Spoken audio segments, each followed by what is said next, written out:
제시 방법 중에 직접 제시랑 간접 제시. 자, 창민아. 자, 직접 제시가, 여기 봐봐. 여기, 거기 보지 마시고 여기 보세요. 네, 직접 제시가 뭐예요? 뭘 제시하는 거야, 일단? 소설자가 직접적으로 제시하는 뭘? 어떤 걸? 인물의 뭐? 특징? 조금 범위가 넓은데? 성격? 맞아요. 이게 좀 하시긴 하셨네요. 그죠? 저 공부합니다. 스카 4시간 가서 10문제 풀긴 자, 하지만 합니다. 예? 뭔 미친 소리야? 자, 성격을 기준으로 직접적으로 제시하는지 간접적으로 제시하는지가 나온다고 했어요. 그래서 직접 제시 같은 경우는 우리가 이거를 다른 말로는 뭐라고 한다? 말하기라고 했었어요. 자, 그 다음에 주성아, 간접 제시는 우리가 이거 뭐라고 했죠? 얘가 말하기라면 얘는 뭐였을까? 성격을 간접적으로 제시한다는 거는 어떤 걸 제시한다는 거예요? 그 어떤 특정 인물의 행동, 그쵸? 행동을 기준으로 얘가 성격이 어떤지 간접적으로 나오는 거잖아요. 그죠? 맞죠? 행동과 말을 어떻게 함으로써? 뭐 행동이나 말을 뭔 소리야? 그것들을 보여줌으로써. 그래서 얘 같은 경우는 다른 말로 보여주기라고 했었어요. 보여주기. 그죠? 그래서 이 간접 제시 같은 경우는 보통 어디에서 많이 나온다? 극갈래에서 대부분 나오고, 얘는 거의 극갈래에서는 뭐 직접 말하기는 잘 없겠죠. 그죠? 근데 여기 같은 경우는 소설에서 많이 나오는데, 물론 소설이라고 해서 간접 제시를 안 하지는 않죠. 한번 봤어요. 예. 자, 그 다음에 뭐 사실 갈등에 대한 얘기는 뭐 그닥 얘기할 건 없는데, 그 다음에 8페이지부터 볼게요. 지금 8페이지 우리가 뭐 발단 전개 이런 것까지 하실 필요는 없잖아. 실제적으로 모의고사에서 그런 부분들이 나오지도 않고요. 자, 근데 여기에 자, 지능 방식에 따른 분류라고 나와 있는데, 자, 평면적 구성, 입체적 구성, 그거 어렵게 생각하실 필요 없고요. 그냥 순행적이냐, 역순행적이냐, 이거예요. 역순행적. 역순행적이라는 게 뭔데? 그래서. 진짜 소설에서 그런 걸 해요? 그럼 뭐예요? 자, 바로, 타임 트래블 말고 뭐야, 그러면? 회상. 무슨 회상? 과거의 회상. 네, 알겠죠? 자, 근데 자, 그 다음 거. 자, 그 다음 거 얘기를 좀 일단 할 때 뭐랑 좀 연결을 시켜줄 거냐면은, 제가 이거 한번 설명드렸던 바가 있습니다. 우리 아까 역순행적 구성 잠깐 했었잖아요. 근데 그 밑에 이런 말도 있었어요. 액자식 구성이란 말도 있었는데, 이 액자식 구성이 역순행적 구성이랑 어느 정도 연결이 되는 부분들이 있습니다. 자, 역순행적 구성 아까 방금 뭐라 했죠? 현재에서 과거로 넘어가는 그 경우 우리가 역순행적 구성이라고 말씀드렸었어요. 자, 근데 자, 여기서 말하는 액자식 구성, 여러분들이 알고 있는 걸로는 대충 이렇게 알겠죠. 뭐 액자가 이렇게 생겼으니까 대충 요쪽이 뭐 외화고, 그 다음에 요쪽이 내화다, 이렇게 생각을 아마 하실 거예요. 근데 이거 정확히 나누는 기준이 뭔데요? 모르시잖아. 이거 아세요? 시점? 무슨 시점? 근데 우리가 이렇게 막 추상적으로 생각하시는 것보다 좀 더 구체적으로 생각하시는 게 더 편해요.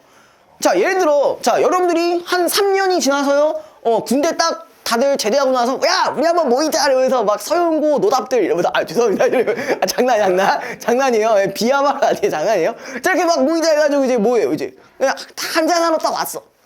딱 한잔하면서 딱 얘기를 하는데, 이제 무슨 얘기를 합니까? 막 창민이 첫 여친 생기썰, 막 이래가지고 막 과거 썰을 풀어요. 그럼 방금 얘기했던, 자, 현재의 술자리는 어떻게 보면은 여기가 외화죠? 그죠? 자, 그럼 나 여기서 썰 풀게! 하면서 이때 당시에 고백하다가 개까이고 막 이런 막 그 안 좋은 얘기들을 막 하는 그 상황 자체. 그 과거의 상황으로 돌아가. 그게 내가. 그렇지. 닥쳐. 자, 이게 과거죠.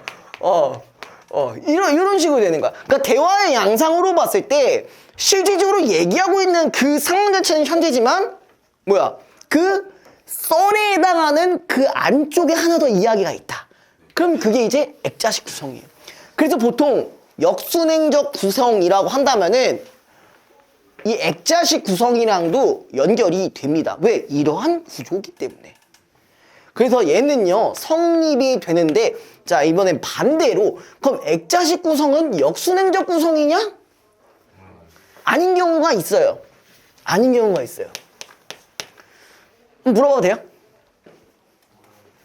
모른다며? 아직 아무것도 안 물어봤는데. 나 아직 아무것도 안 물어봤는데 모르다고 하는데. 자 우리가 그러면은 액자식 구성이지만 역순행적 구성이 아닌 경우가 있어요. 혹시 이거 아세요? 액자식 구성인데 역순행 구성이 아닌 경우. 회상은 맞지. 역순행 구성이지.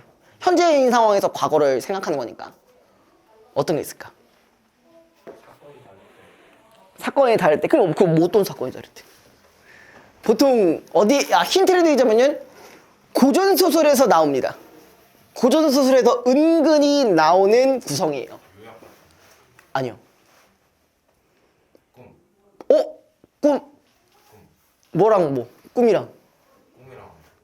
현실. 폼 좀 미쳤네 아주. 응. 자, 꿈과 현실. 보통 어디가 외화일까요? 꿈. 외화. 현실이겠죠. 그죠? 꿈이 내화예요. 그래서 액자식 구성 중에 반드시 역순행 구성이라고 볼 수는 없고, 이런 식으로 꿈 현실로 이루어진 작품 구조들, 이런 걸 우리가 무슨 구조라고 혹시 했는지 아세요? 자, 이걸 알면은 이게 무슨 구조인지 알긴 할 텐데. 꿈 현실과 관련된 거. 옴니버스. 옴니버스는 아직 안 나왔어요. 우리 이렇게 얘기합니다. 환몽구조라고 합니다. 환몽구조. 대표적인 환몽구조가 뭐가 있어요? 구운몽. 얘가 성진이라는 애가 있었는데, 얘가 천상계에서 그 불자 알고 계세요? 구운몽 알고 계시죠? 그 불교 신자로 있었잖아요, 그쵸? 천상계에서. 그랬는데 얘가 선녀들이랑 막 존나 쳐놀니까 얘 스승이 이 새끼가 돌았나 해가지고 현실로 보내버리잖아. 현실이 아니라 꿈으로 보내버리잖아요, 그쵸? 그 꿈에 해당하는 부분이 양소유가 살았던 그 이야기, 그게 이제 내화가 되는 거고, 거기서 또 다시 스승이 와가지고 어떻게 현실에서 꿈 좀 이루셨어요? 하니까 이거 존나 행복한데요? 그러니까 아직 너는 배울 게 많구나 이러면서 막 하잖아요. 넌 개노답이구나 하면서 딱 지팡이 한번 쳤더니 다시 뭘로 됐어? 스님으로 돌아왔잖아. 그죠? 그것도 마찬가지로 액자식 구성으로 볼 수 있다는 거예요.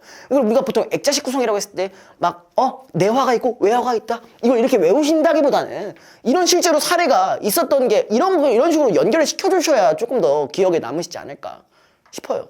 그럼 여기서 이제 만약에 수능에서 혹은 모의고사에서 선지가 나온다고 하면은 이게 어떻게 나올까? 뭐 액자식 구성이라고 말할 거야? 아니죠.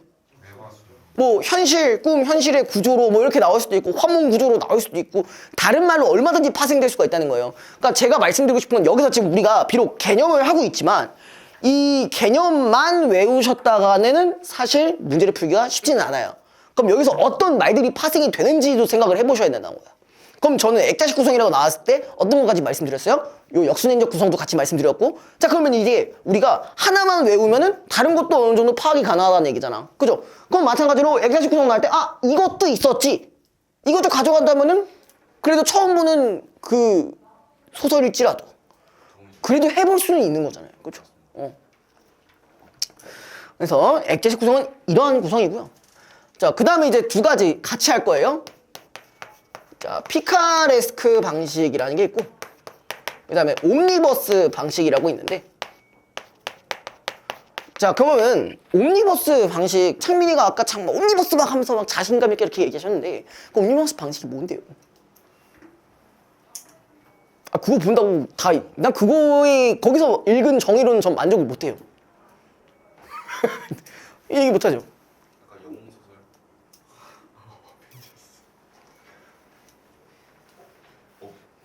어벤져스. 맞아. 맞아요, 맞긴 해. 마블 시네마틱 유니버스라고 단적으로 예를 들자면 그래요. 기억났어요. 아이언맨 예. 그게 옴니버스라고? 아니 그 피카레스크요. 아 그래요? 유니버스 막 여러 개 세계가 있는 거 말씀하시는 거 아니에요? 그쵸? 근데 세계가 아니에요. 여러분들이 이걸 이해 쉬우라고 말씀드린 거고 좀 더 단적으로 얘기를 해줘야 되는데 자 일단 이 두 친구는 비슷한 결을 가지고 있어요. 뭘까요? 얘는 공통점이 있습니다. 이 공통점에 대한 얘기는 사실 저기 안 나와 있어. 세계관. 세계관이 뭐가? 세계관이 똑같아요. 맞아요. 둘 다 세계관을 네, 공유합니다. 이거는 공통점이에요. 자, 근데 이제 다른 점이 뭐냐? 피카레스크는 자, 주인공이 동일해요. 주인공이 동일하고요. 그 다음에 주제도 유사해요. 이 동일이란 말은 그 한 인물이 동일하다기보다는 이게 뭐야? 인물이 될 수도 있고 혹은 어떤 집단이 될 수도 있어요. 뭐 정확히 대표적으로 얘기하자면은 가문 정도가 되겠죠. 가문 정도가 되고요. 주제도 유사합니다.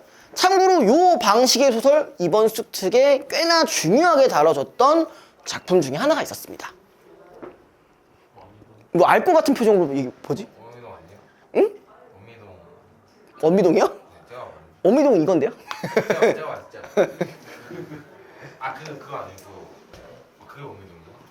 그 다음 예? 담이요? 다음 만드는 거. 담을 만들어요? 아 죄송합니다. 아니 그게 뭐냐고 저도 열심히 생각해보고 있어요. 담을 만드는 게 뭐? 좋아하는 거 아니시죠? 담을 넘나드는 거야? 아닌 것 같습니다. 그 물 막는 거 아닌가요? 물을 막아요? 아 죄송합니다. 아닌 것 아니 뭔데? 같습니다. 물을 막는 거? 모래톱 이야기? 어? 소실해졌어. 아 근데 진짜 모르겠어요. 모래톱 이야기 얘기하는 거야? 물 막는 거? 포크레인 얘기하는 거 아니에요? 포크레인이요? 포크레인이 왜 나와? 모르는 얘기야. 그딸 죽게 봐. 그 3대째 그 노비 그거 너무 옛날 얘기인데 그거는 이거랑 상관없는 네 그냥 극갈래였죠. 그거는 극갈래였습니다.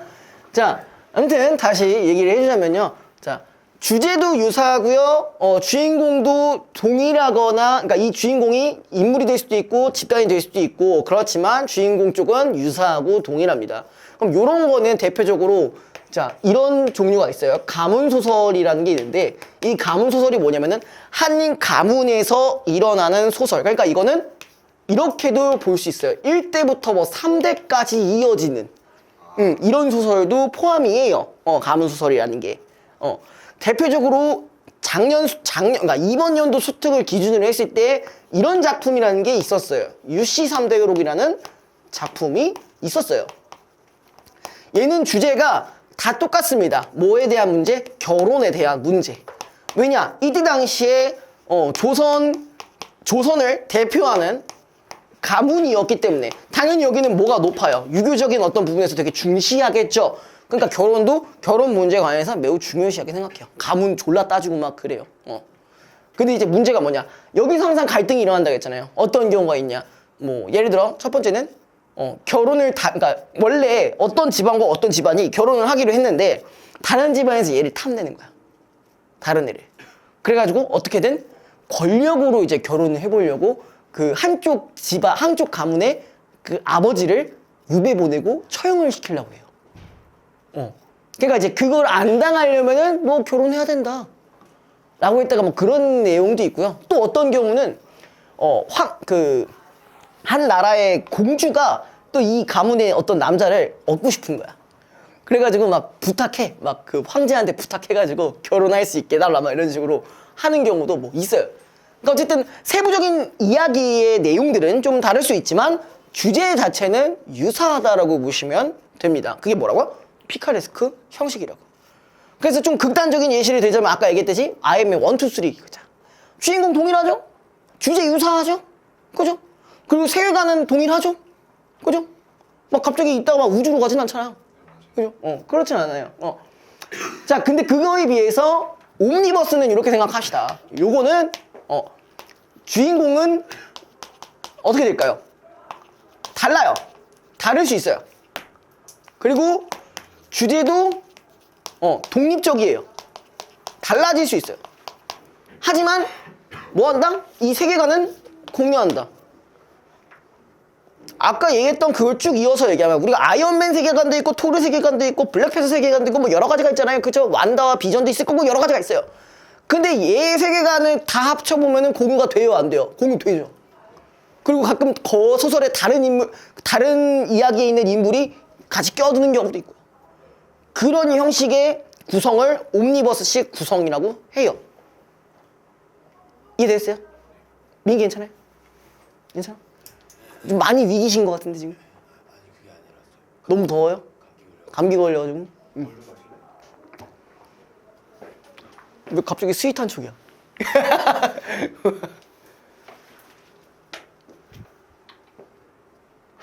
주영이 괜찮아? 이해됐어? 응.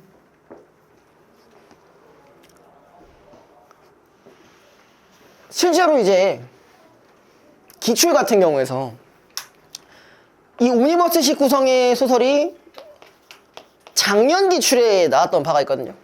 작년 기출. 근데 물론 이거를 제가 설명을 드렸었는데 그 금요일에 듣는 친구들도 모르더라고. 여러분들도 아실지는 모르겠는데. 그래요. 뭐 알아야죠. 알면 거기 이제 뭐가 있었냐면은 작년 9월입니다. 원미동 시인이라는 작품이 있었어요. 근데 이거는 뭘 기반으로 하고 있냐? 원미동 사람들의 세계관을 기반으로 하고 있습니다. 근데 원미동 사람들 아세요? 아시는 분? 선생님 할아버지 관련. 할아버지? 할아버지는 또 다른 얘긴데. 그래요? 예. 원미동 사람들이라고 해서 혹시 기억나세요? 원미동 사람들 아세요? 이거 중학교 때 배웠을 거예요. 중3 때. 중3 2학기 때. 기억이 나시면 다행이지만. 뭐 거기 뭐 김반장이라는 사람도 있고. 뭐 싱싱청가물 막 이런 것도 있고. 그냥 뭐 슈퍼가 두 개가 있었는데 둘이서 막 가격 경쟁을 막 졸라 하고 있었어요. 그러는데 갑자기 어디서 싱싱청가물이라는 뭐 야채만 존나 싸게 파는 그런 가게가 들어와. 그럼 이 둘이 경쟁하는 입장에서 이 새끼가 어때요? 존나 안 이꼽겠죠. 그래서 이 둘이 담합해가지고 얘를 죽여버립니다. 진짜 죽인다는 얘기가 아니고 얘를 망하게 해요. 뭐 대충 그런 내용의 이야기입니다. 그 메인 스토리는. 그리고 이 세계관과 관련된 게 뭐 있냐면은 이제 마지막 땅이라고 아까 할아버지 얘기한 그게 거기야.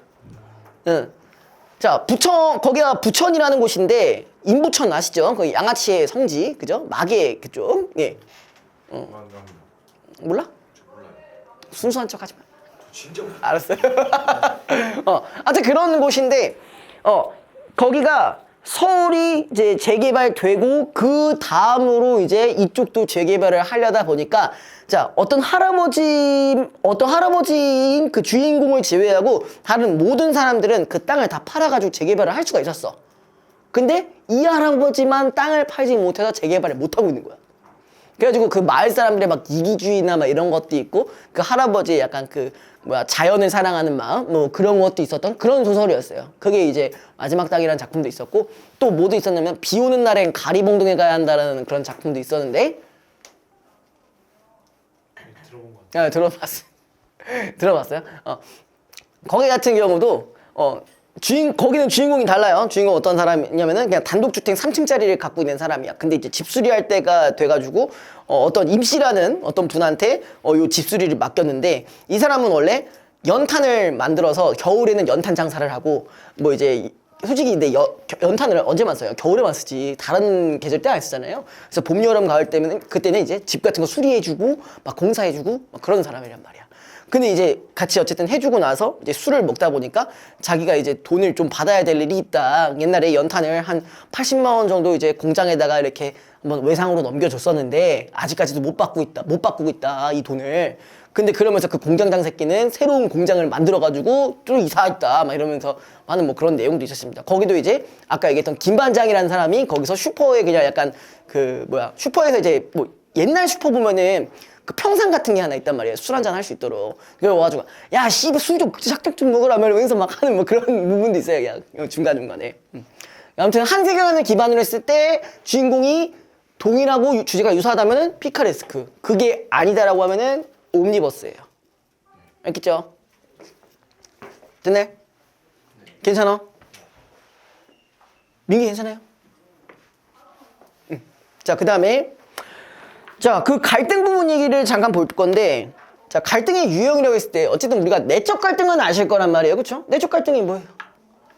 나 혼자 겪는 갈등이요. 씨, 쟤 죽일까 말까 막 이러면서 이제 그런 거, 그죠? 나 혼자 고민하는 거, 그죠? 그리고 외적 갈등은 당연히 들어가는 갈등인데 여러분들이 알고 있는 외적 갈등이라고 한다면은 보통 인물과 인물까지는 아실 겁니다, 그쵸? 맞죠? 자, 그럼 이제 2개 정도가 남았어요. 자, 인물과 사회 그리고 인물과 운명에 대한 갈등도 있는데 자, 사회랑 갈등하는 경우는 뭘까요? 여기서 말 그대로 뭐라 돼 있어요? 자, 사회의 윤리나 제도에 의해 겪는 갈등이야. 만약에 윤리적 측면이라고 했을 때랑 제도적 측면이라고 했을 때 한번 보자고요. 자, 윤리적 측면이라고 했을 땐 뭘까요? 예를 들어서 아니요, 그렇게 생각하실 필요는 없죠. 도덕성? 어떤 도덕성? 사회에서 요구하는 도덕성이 있어야 될 거 아니야. 법이요? 제도 있잖아요. 그거. 윤리적으로 만약에 한다면 유교적 사상이 뿌리 있게 자리 잡은 그 상황. 그때 이제 이런 거지. 예를 들어 여성으로서 사는 삶들. 이것 때문에 자꾸 부딪히잖아요. 그쵸? 여자는 뭐 집에서 뭐 해야 되는데 옛날에 그랬다고요? 내가 그렇다는 게 아니라 그렇죠? 그렇죠? 아무튼 그런 상황인데 근데 이제 얘가 만약에 이 여성 주인공이 이걸 못해. 그럼 얘랑 갈등인 거지. 얘 같은 경우는 뭐겠어요? 독재 정권. 나는 자유롭고 싶은데 자꾸 나를 억압해. 그게 이제 인물과 사회 갈등인 거. 이해됐어요? 민기 괜찮아? 진짜? 넘어가도 돼? 응. 자, 그다음에 운명. 자, 인물과 운명과의 갈등은 또 뭘까요? 집안 타고난 일단 운명이라는 게 뭘까요?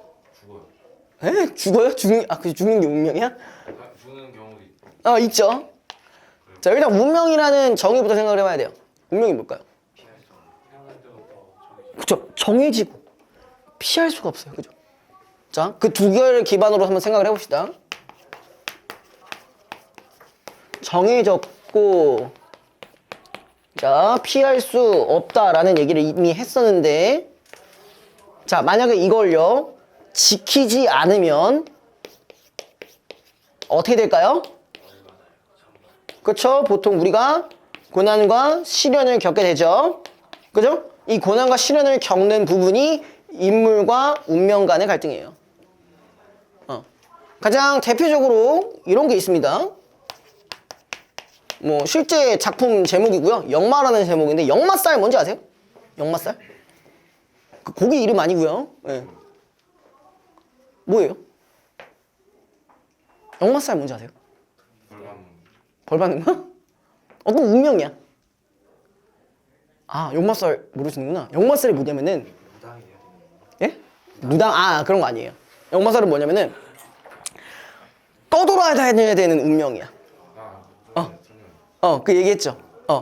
그래서 그 떠돌아다니는 운명을 타고 났는데 내가 이걸 지키지 않으니 어떻게 돼? 막 자꾸 몸이 아파. 막 정신적으로 피폐해져. 말도 못해. 그러다가 이제 자기가 하고 싶은 거 하게 되니까 싹 다 나. 이씨 뭐야? 뭐 고3병이야? 여러분들도 고3 때는 이제 아직까지는 못 느끼시겠지만 고3 때 되시면은 뭐야? 공부 존나 하기 싫어. 맨날 놀고 싶어. 막 자꾸 어디가 아파. 괜히 막 웃긴 게 꼭 항상 수능 되기 한 2주 전쯤에 항상 꼭 어디가 아프시더라고. 왜 그런지 모르겠는데. 근데 딱 수능 끝나자마자 그 아팠던 거 다 낫더라고. 그죠? 아무튼 간에, 자, 운명이라는 거는 정해진 거를 지켜지지 않았을 때 겪는 고난과 시련이 있다. 그러면 이제 인물과 운명 간의 갈등이라고 보시면 됩니다. 되나요? 자, 우리 이렇게 소설은 끝났고, 자, 극갈래를 잠깐 좀 얘기를 해볼 건데,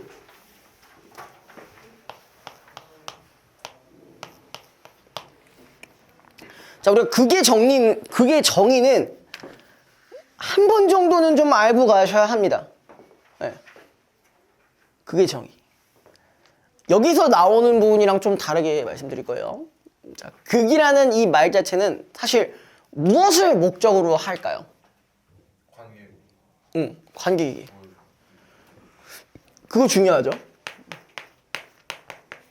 공연 혹은 무대 상연을 목적으로 하고 있는 문학 갈래예요. 벌써 힘드세요? 눈이 좀 빨가신데? 아, 렌즈 끼셨어요? 어서 씻어. 응. 나만 좀 이제 모자 없어. 자신감이 좀 없어. 자, 그리고 이 공연을 목적으로 하기 때문에 반드시 뭐가 필요할까요? 대본. 대본? 네, 대본. 자, 일단 등장인물이 있어야겠죠, 그죠? 등장인물에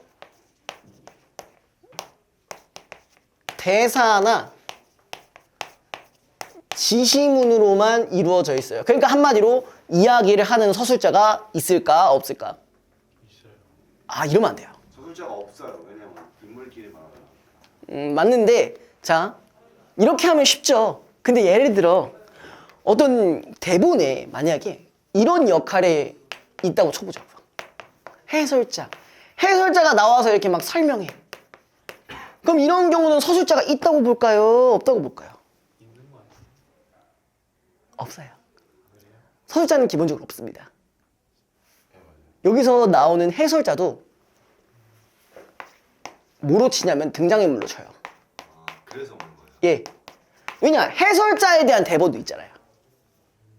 그렇죠? 여기서 해설자는 단순히 등장인물입니다. 실제로 뭐 연극이나 이런 걸 한 번씩 다 보셨나요, 혹시? 안 보신 분 있어요? 있어요? 어릴 때 있었어요? 등장인물이 그래도 이렇게 사람들이, 그러니까 배우들이 많으면은 뭐 솔직히 그 문제가 안 되지만, 만약에 배우가 막 모자라. 배우가 막 등장인물은 한 15명 정도 되는데 배우가 한 7명밖에 없어. 그러면 뭐야? 같은 배우가 다른 역할을 할 수도 있는 거잖아요. 해설자도 그런 경우로 쓰이는 경우가 무수히 많습니다. 근데 그렇다고 해서 얘가 서술자의 어떤 성격이 있다고 해서, 어떤 특징이 있다고 해서 얘가 서술자가 될 수는 없어요. 제가 그래서 극갈래 얘기를 할 때 뭐라 했었냐면은 간접 제시, 보여주기라고 했던 게 이런 부분 때문이에요. 그러니까 얘는 기본적으로 서술자가 없습니다. 네. 그리고 물론 이런 문제가 자주 나오진 않지만 꼭 한 번씩 물어보는 부분들이 있어요. 그게 뭐냐면은 자, 요런 겁니다. 소설과 극갈래에 대해서 비교하는 문제들이 가끔 나오는 경우가 있어요. 자, 일단 가장 근본적인 차이가 뭘까? 소설과 극의 근본적인 차이. 소설자. 맞아요. 서술자의 유무겠죠. 그쵸? 서술자를 기준으로 했을 때 얘는 있고 얘는 없습니다. 그리고 얘는 비교적 다른 거에 비해 직접적으로 제시하는 부분들이 있다고 한다면 여기는 간접적으로 제시하는 부분이 있습니다. 자, 그 다음에 또 자, 이것도 봐야 돼요. 소설은 시공간적 제약이 있을까요? 없을까요? 있어요. 소설에 시공간적 제약이 있어? 왜 그런지 아세요? 왜 그런지 알아요? 뭐야? 왜? 연극은 공연을 해야 되는. 그러니까 소설은 그냥 뭐 하면 돼? 글로 씹으면 되잖아. 그럼 우주에서 이야기가 진행되든 이 세계에서 이거가 진행되든 그게 뭔 상관이에요, 그렇죠? 그래서 한마디로 얘는 시공간적 제약이 없죠. 시공간 제약은 없습니다. 그럼 얘는 있죠. 왜? 자, 공연해야 하는 장소가 있죠. 그 다음에 거기에 해당하는 배우 필요하죠. 그리고 그거를 딱 하려면 어떻게 돼요? 특정 시간대에 맞춰서 공연을 해야 되잖아. 그죠? 자, 근데 이제 여기서 끝나면 안 되고 하나 더 파생을 시켜야 됩니다. 자, 하나 더 파생시켜서 자, 우리 극갈래 중에서도 뭐 여러 가지 갈래가 있어요. 뭐가 있냐?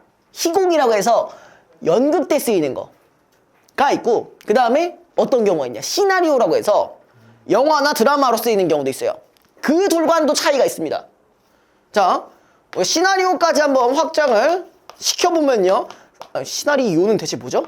자, 이런데 자, 여기까지는 똑같겠죠? 여기까지 똑같은데 얘는 근데 시나리오는 시공간 제약이 있죠, 얘도. 있는데 얘에 비해서는 좀 덜하다. 예. 왜 없겠어? 왜 없다고 생각해? 자, 물론 영화로 우주를 표현할 수 있어요. CG 작업하면 돼. 물론 영화로 80만 대군 만들 수 있어요. 뭐 그래픽 작업하면 돼. 근데 제약이 없다고는 할 수 없지. 그것도 어쨌든 뭐가 들어가는 거야? 기술이 들어가는 거니까. 그렇죠?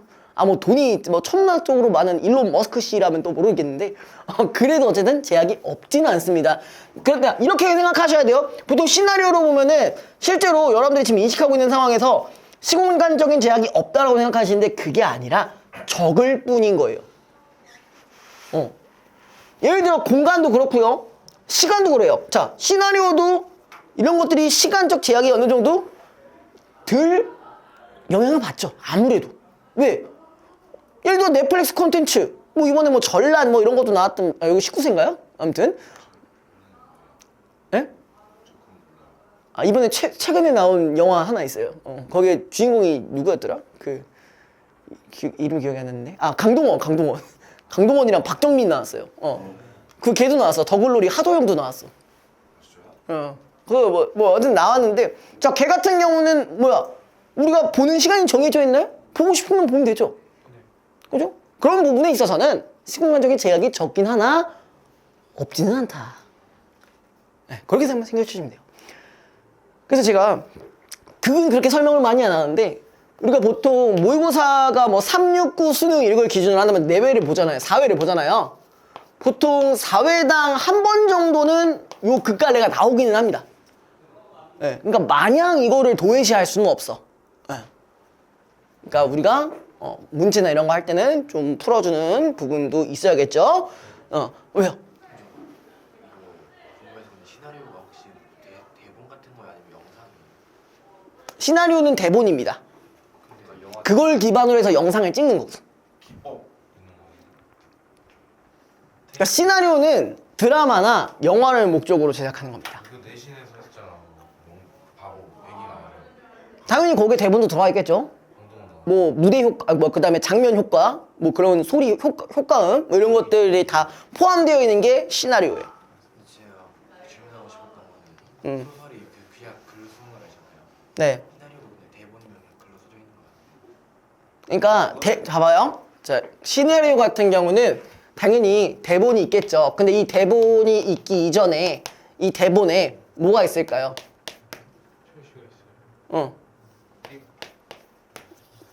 46번 장면엔 이러한 대본이 있을 거다. 뭐 누구 어쩌고 누구 어쩌고 누구 어쩌고 그다음에 뭐 화난 표정을 지으며 뭐 이런 거 있을 거 아니에요. 그게 이제 시나리오예요. 됐죠? 왜? 아직 모자라?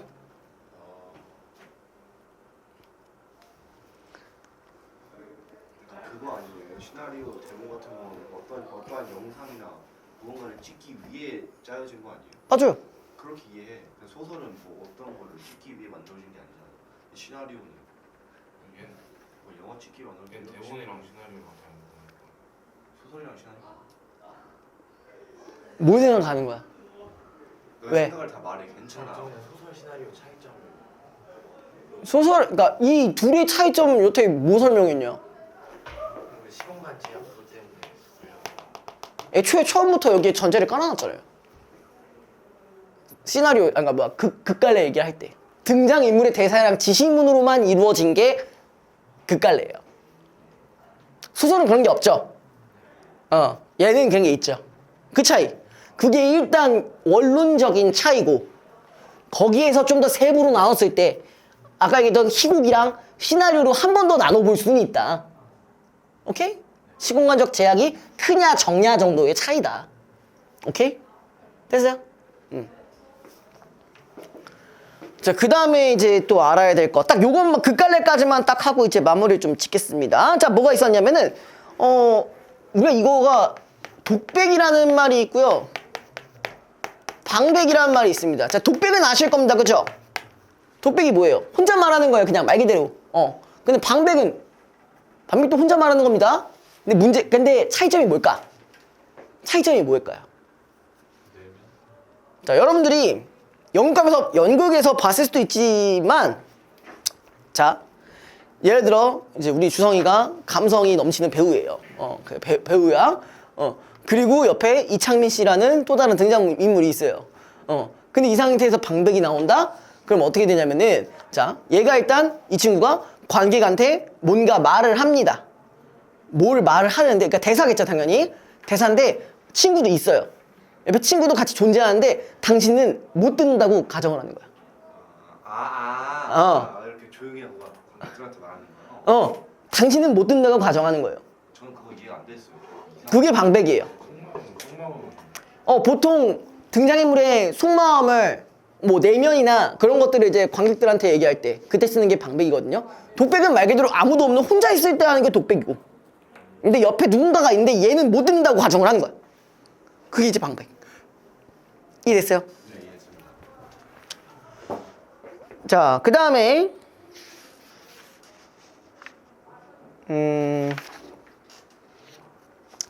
11페이지 한번 봅시다. 그 시나리오 중에 물론 이게 자주 나오는 편은 아닌데, 자, 요것만 하고 쉴게요. 자, 여기 보면요, 시나리오 용어들이 있습니다.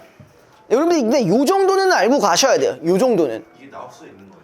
네, 나오는 경우도 있었습니다. 참고로 언제 있었냐, 그 뭐냐, 이거 한창 옛날로 거슬러 가서 2021년 6월 모의고사에 전우치라는 영화가 있었습니다. 그거 변신하는 거요? 네, 전우치라는 영화, 강동원이 나와가지고 막 뭐 부채들면서 이지랄 떨고 막 그런 거 있습니다. 네, 거기서도 이런 게 있어요. 그러니까 최소한은 알고 가셔야 돼요. 물론 보통은 주석에서 설명이 들어가 있긴 합니다만, 그래도 알고 있는 거랑 모르고 있는 거랑 차이가 있겠죠.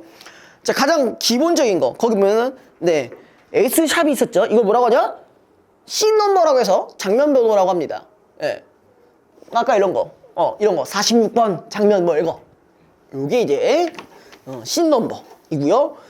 자, 그 다음에 그 밑에 보면은 OL이라는 게 있는데, 자, OL이 뭐냐면 오버랩이라고 해서, 이거 아마 여러분들이 유튜브 같은 거 자주 보시면은 이게 무슨 효과인지 아실 거예요. 그러니까 두 가지 화면이 있어야 돼. 예를 들어 A라는 영상이 있고 B라는 영상이 있어요.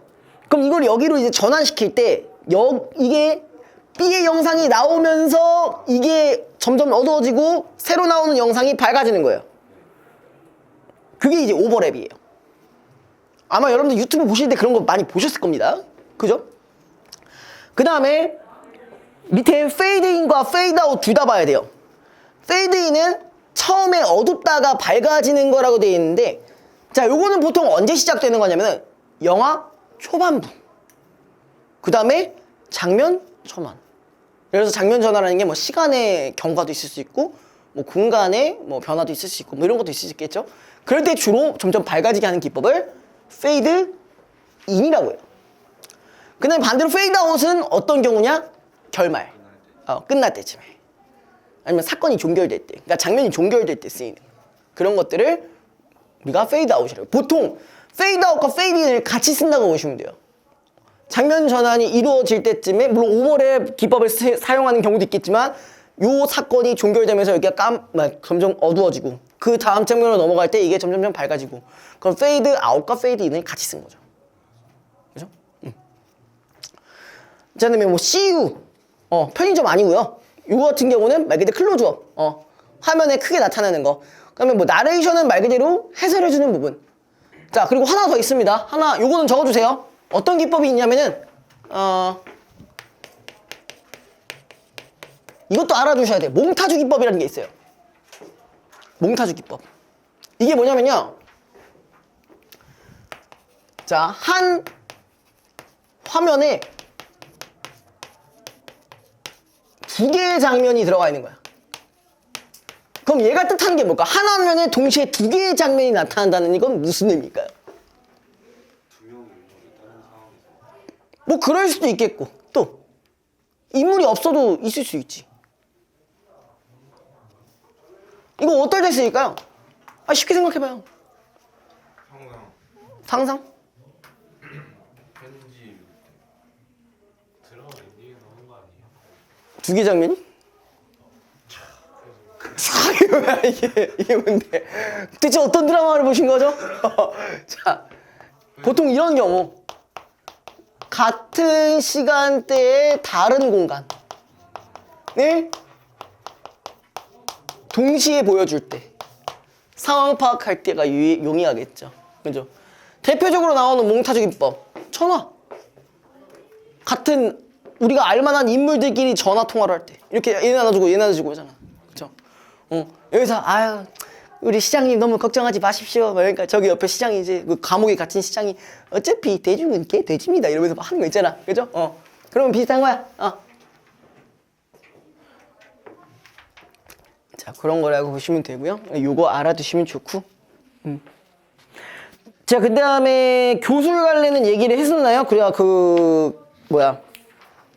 정의 한번 말씀드렸었나요? 교술 관례? 얘기 안 했어요? 저는 처음 들어. 하다가 말았던 것 같은데 아닌가? 교술 관례가 까먹었다. 내가 얘기 안 했어 진짜? 교술 관례가 뭔데? 뭐였어? 교훈을 서술하는. 창민이 기억에서 사라졌니? 지난 시간에 응. 지난 시간에 저 처음에 좀 안 와가지고 그때 그러면 영상을 봤어야지. 초반에 30분은 봤어. 알아? 희윤이 기억나? 주영이 기억나? 응, 했었죠? 민기 기억나? 응? 했었어요? 이렇게.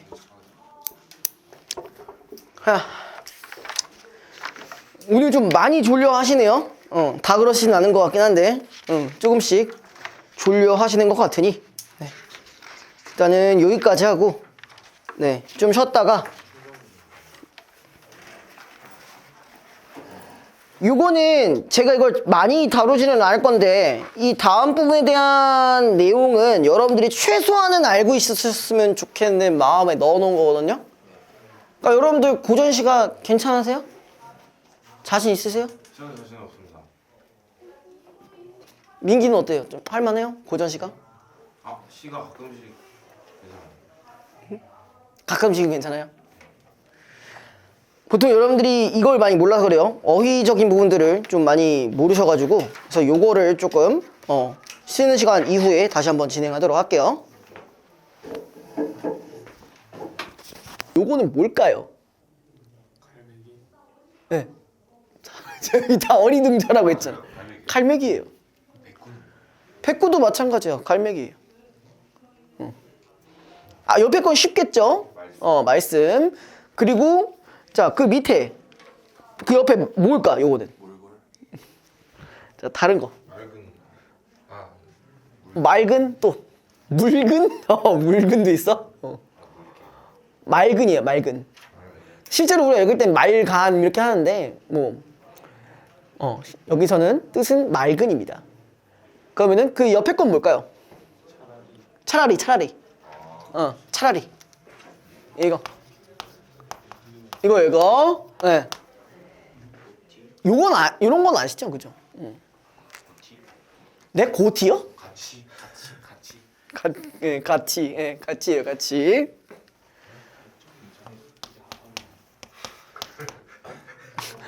고티는 뭐야, 씨. 고트도 아니고.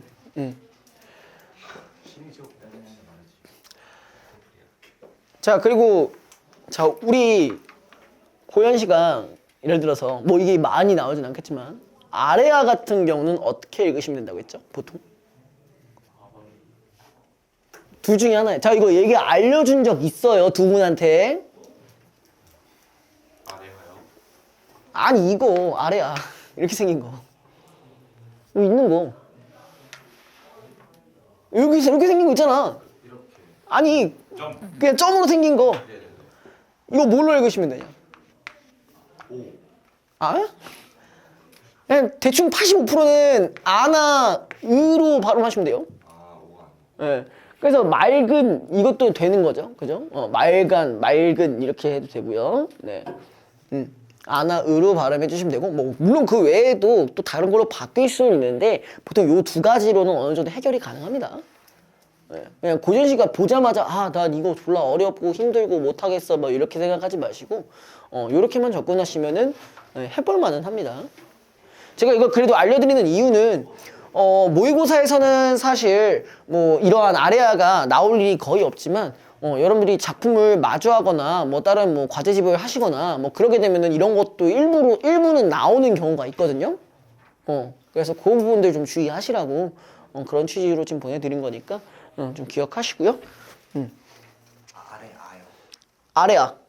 저런 식의 표현을 아레아라고 합니다. 중세국어로.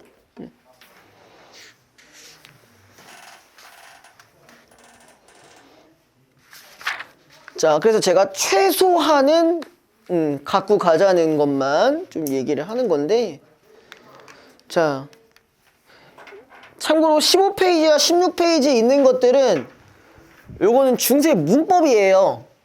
네, 물론 여러분들이 이걸 다 알아야 된다 뭐 이런 것은 아니지만 알고 계시면은 조금 도움이 될 만한 부분들 중에 하나입니다. 네. 그래서 자, 우리가 중세국어는 기본적으로 뭐가 있어야 되냐면은 이런 게 있습니다. 가장 대표적으로 나오는 건 이어적기죠. 이어적기. 이어적기가 뭐예요? 에? 띄어쓰기 없는 게 문제가 아니라 기본적으로 어떻게 적어야 되냐? 소리 나는 대로 적어요. 중세국어의 특징입니다. 소리 나는 대로 적어요. 예를 들어서 뭘 써볼까? 그냥 이런 것만 해도 이런 식으로 쓰일 수 있다는 거죠. 그렇죠? 이런 식으로 쓸 수 있다. 이게 그냥 기본적인 거예요. 그다음에 그 예를 보시면은 새끼 같은 것도 뭐야? 새끼예요, 새끼. 근데 옆에 새끼로 돼 있죠. 이러한 표현을 우리가 뭐라고 하냐면은 거듭적기라고 합니다. 그냥 알고만 계세요. 이런 것들이 있다. 그 다음에 자, 요것도 있습니다. 요거 완전 옛날에 여러분들이 내신했을 때 봤을 것 같은데 국외음악 들어보셨죠? 네. 이 모양으로 나오는 거. 네? 이 모양? 무슨 이 모양? 중2 때 한 거 아니에요? 고1 때도 했어요.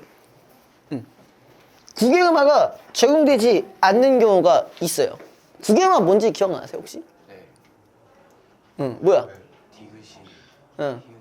히읗으로. 뭐 대충 이거죠? 디귿이 어떤 형식의 형태소 이를 만나, 그러니까 뜻이 없는 형태소 이를 만나서 지읒치읒으로 바뀌는 건데 뭐 어쨌든 간에 뭐 이런 경우 자 이게 국외음악가 적용된다면은 이렇게 된다는 거겠죠? 그죠? 자, 그래서 근데 여기 같은 경우는 국외음악가 적용되지 않았다라는 거예요. 중세국어에서는 이렇게 안 하고 만약에 표현을 한다면은 이런 식으로 표현됐다는 얘기예요. 왜? 그렇지. 그것까지 생각해야 되니까. 그리고 또 뭐가 있었겠어요? 지금 펴지 말라 할 때도 펴디 이런 식으로 했다는 거예요. 혀가 좀 짧네요. 그러니까 옛날에는 그러니까 그게 뭐 근거가 있습니다만 뭐 지금이야 국외음악이라는 게 어떤 게 있냐면은 기본적으로 잇몸 소리가 경국의 음으로 바꾸는 건데 뭐 모르셔도 돼 근데 그때 당시에 세종이 한창 글자를 만들었을 당시는 지금 경국의 음이라는 개념 자체가 없었어요. 그래서 이렇게 표현을 했었다는 거야. 근데 우리가 한자로는, 그러니까 중세국어로는 안 나오지만 고전시가에서 이렇게 현대어로 표현하는 경우도 있습니다. 그래서 이걸 알아야 된다는 얘기예요. 알겠어요? 그 다음에 자, 원순모음화가 생기지 않는다라는 말이 나오는데 이건 그냥 이렇게 얘기해 주시면 돼요. 예를 들어서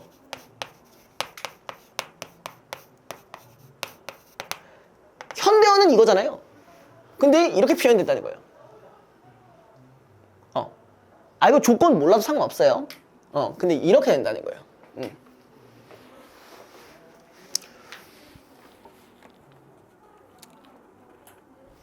자, 근데 거기에 지금 원순 모음화가 발생하지 않는다고 되어 있어요. 그죠? 그러니까 이런 게 있다 정도로만 보시고요. 어두자원군은 어쨌든 모의고사에서는 크게 안 나오기는 한데 보통 어두자원군이 있다고 했을 때는 예를 들어서 가장 많이 나오는 게 뭐 이런 거예요. 이런 거. 자, 얘는요 발음을 어떻게 해야 되냐면은 그쵸? 오른쪽에 있는 자음을 기준으로 해서 된소리로 발음하시면 돼요. 됐죠? 그러니까 시읒디귿 같은 경우는 쌍디귿으로 발음하시면 되고 비읒디귿도 마찬가지 쌍디귿으로 발음하면 되시고 그 다음에 뭐 여기에 뭐도 있냐? 비읍지읒도 있죠? 이것도 쌍디귿으로 발음하면 되겠죠? 예. 그렇게 바꿔주시면 됩니다. 그 다음에 뭐 옆에 밑에 받침법 같은 경우는 모르셔도 상관은 없는데 뭐 이런 것까지 나오지는 않습니다만 자 여기 제일 밑에 보시면요 그 높임 표현 위에 두음 법칙이란 말이 있습니다. 두음 법칙. 두음 법칙 뭔지 아세요? 친구는 아시겠구나. 친구는 두음 법칙 뭔지 아세요? 뭔데? 어떤 말을 했을 때 그 비슷한 걸로 바꿔서 할 때 끝말잇기에서 써봤어요. 끝말잇기. 예. 그죠. 북한 말 같은 경우가 두음 법칙이 적용이 안 되는 경우죠. 그죠? 뭔 말인지 모르겠죠. 자. 이게 무슨 상황이냐면 예를 들어서 현대어로는 우리가 이게 허용이 되죠. 이렇게 표기를 하기로 하죠. 맞죠? 근데 이건 참고로 두음 법칙이 적용된 예입니다. 두음 법칙이 적용이 안 된 경우는 어떻게 해야 되냐면은 이렇게 썼어야 돼요. 이건 두음 법칙이 안 된 경우예요. 그러니까 이거 조건만 말씀드리면 물론 이렇게까지 아실 필요는 없지만 얘기를 해주자면요. 한자어로 된 단어 중에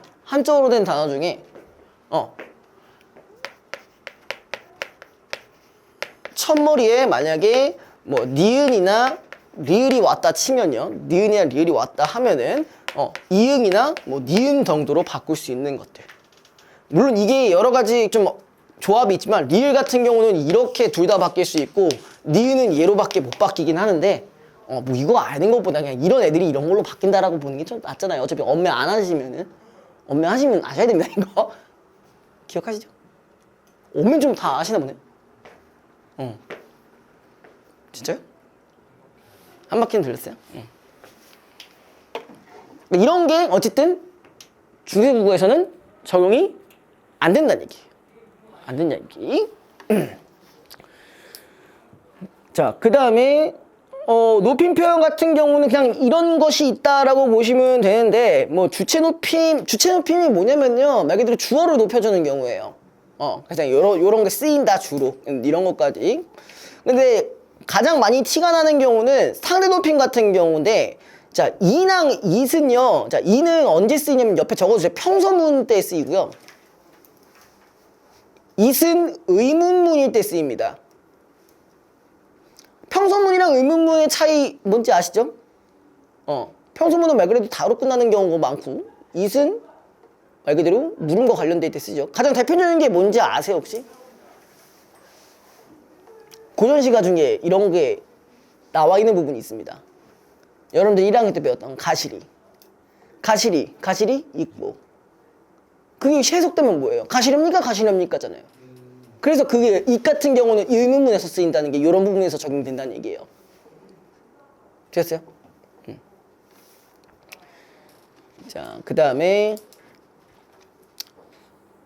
나머지 것들은 실질적으로 모의고사에서 뭐 크게 나오지는 않아서 이건 엄매랑 관련된 거라서 뭐 더 얘기는 안 할 거고요. 이제 어휘를 기준으로 한번 얘기를 해볼게요.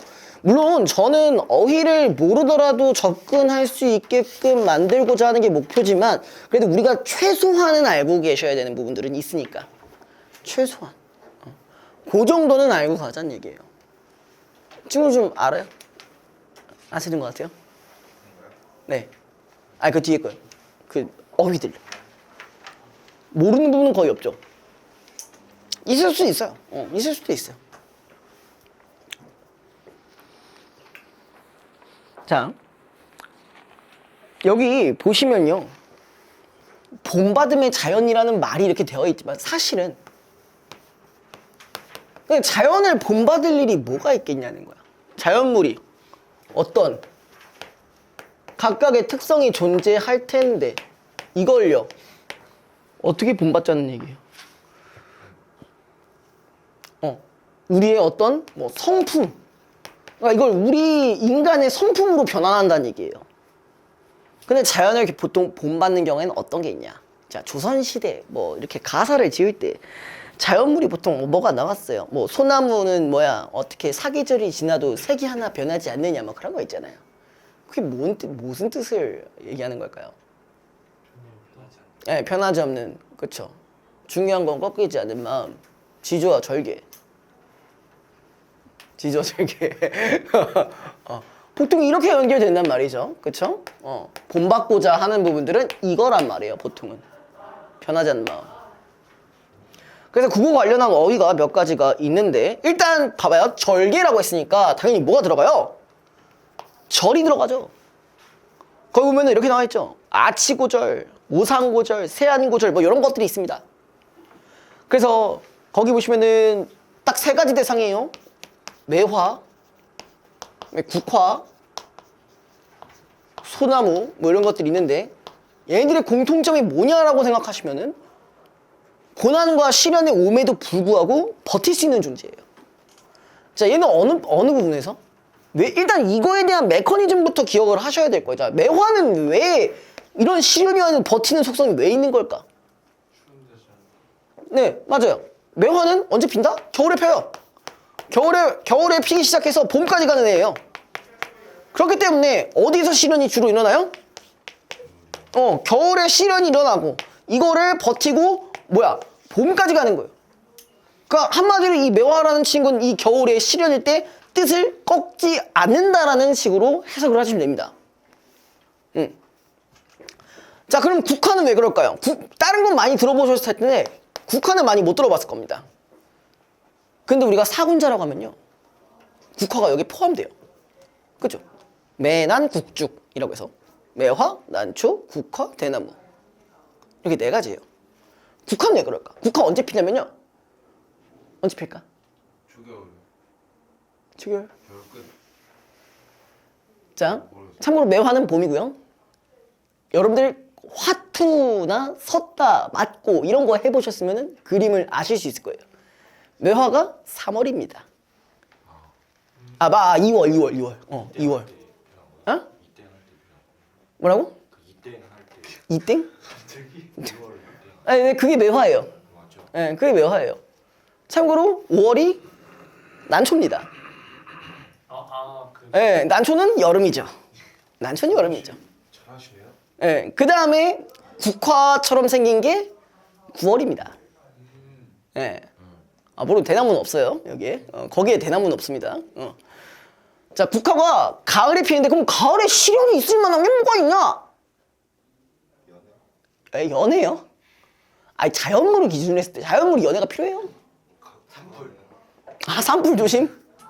그게 아니라 여기서 실현이 될 만한 부분들은 뭐냐면은 그 새벽에 우리가 뭐라고 하냐면 서리가 낀다 이렇게 서리.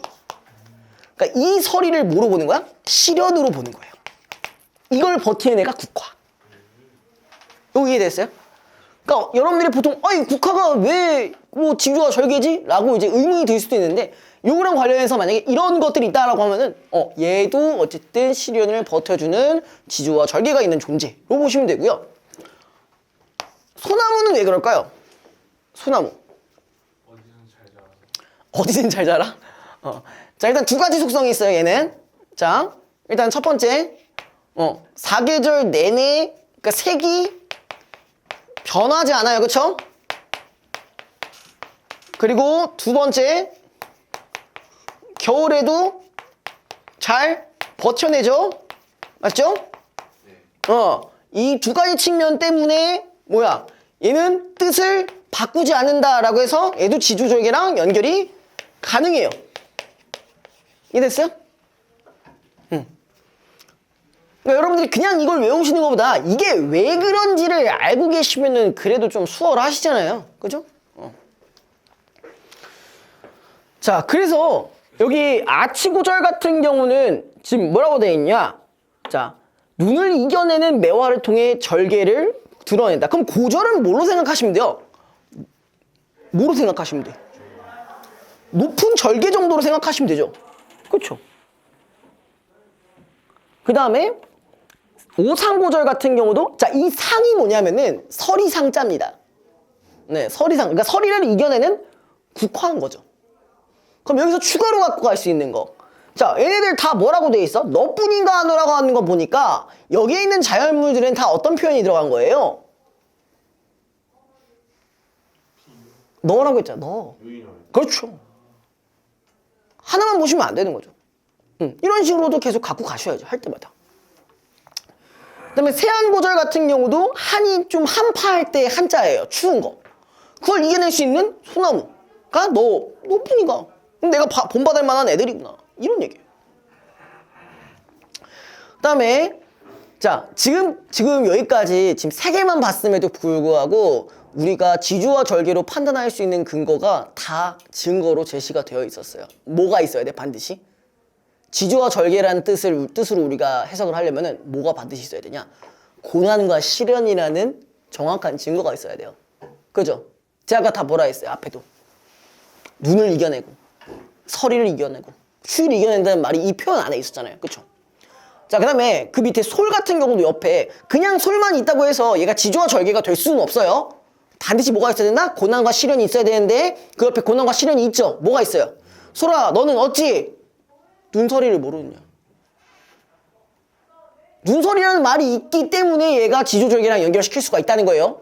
보통 여러분들이 이렇게만 생각해. 아, 사군자, 그래, 매화, 국화, 뭐 대나무, 뭐 이런 거, 난초 막 이런 거 있다. 아, 얘네만 보이면 다 지주와 절개구나 라고 생각하시면 안 돼요. 그건 일반적인 맥락에서만 그러니까 일반적인 맥락에서는 아닐 수도 있어요.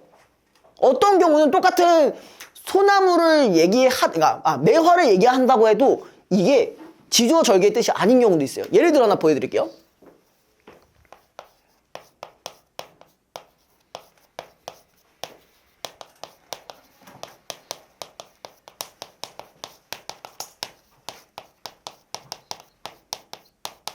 뭐 이런 표현이 있다고 해봅시다. 그럼 이 매화가 그냥 단순히 지주와 절개일까요? 그럼 뭘까요? 그럼 시간의 흐름이잖아요. 그러니까 여러분들이 이것만 보고 꽂혀가지고 아, 이거 지주와 절개 이러면 좆된다고. 이런 거 주의해달라고. 그러니까 맹목적인 암기는 좋지 않아요. 아시겠죠? 반드시 근거가 있어야 합니다. 이런 식으로. 그 나머지 것도 밑에 자, 만구상청하리라. 근데 저는요 이건 실제 뜻은 저 지주와 절개를 지키자는 뜻이 절대 아닙니다. 근데 뭐 어쨌든 여기서는 그냥 이 말만 가지고 하는 거기 때문에 어쨌든 여기서는 지금 뭐라고 되어 있냐면은 오랜 세월 동안 항상 푸르다고 했어요. 이거 뭐를 비유한 거예요? 소나무를 비유한 거죠. 그렇죠? 그럼 이것도 절개라고 보실 수는 있죠. 근데 실질적인 이 맥락의 뜻은 이 만고상청이라는 거는 얘네가 푸름이 변하지 않듯이 우리도 학습 태도에 변하지 않고 계속 이 학문 수양을 열심히 했으면 좋겠다. 뭐 이런 뜻이긴 합니다. 자, 그 다음에 뭐 춘풍은 어렵지 않을 것이고요. 그쵸? 네, 춘풍은 어렵지 않을 것이고. 그 다음에 자, 눈, 풍상, 한천 이런 건 다 뭐야? 눈은 당연히 시련일 거고 풍상은 뭐야? 바람설이라고 하는데 당연히 시련이겠죠. 추우니까. 그죠? 창민이 졸려요? 괜찮아요. 자, 그 다음에 뭐 한천 뭐야? 한파할 때 추운 하늘이죠. 그쵸? 자, 근데 여기 한번 보자고요. 옆에 내용, 예문 한번 보자고요. 자, 풍상이 석고친 날에 갓 피운 황국화를 자, 여기서 어떤 대상이 있었어요? 국화 있었네요. 국화가 지금 뭐라고 했어? 풍상이 석고친 날에 바람서리가 있는 상황에서의 국화야. 아, 그럼 얘는 지주절개 맞네. 설이라는 말이 있으니까. 그죠? 됐어요? 괜찮아? 그 다음에 자, 여기서는 가염이, 뭐 벌은 당연히 벌인 거 알 거고 가염이는 개미라는 뜻인데 근데 요거는 그냥 맥락만 한번 보란 얘기입니다. 자, 벌과 가염이야 이 뜻을 먼저 아이. 그러니까 이게 무슨 말이냐? 니네가 이 뜻을 뭔지 알겠냐? 뭐 이런 얘기겠지. 그지? 여기서는 상하관계를 지닌 동물이라고 되어 있습니다. 그냥 알고만 있으세요.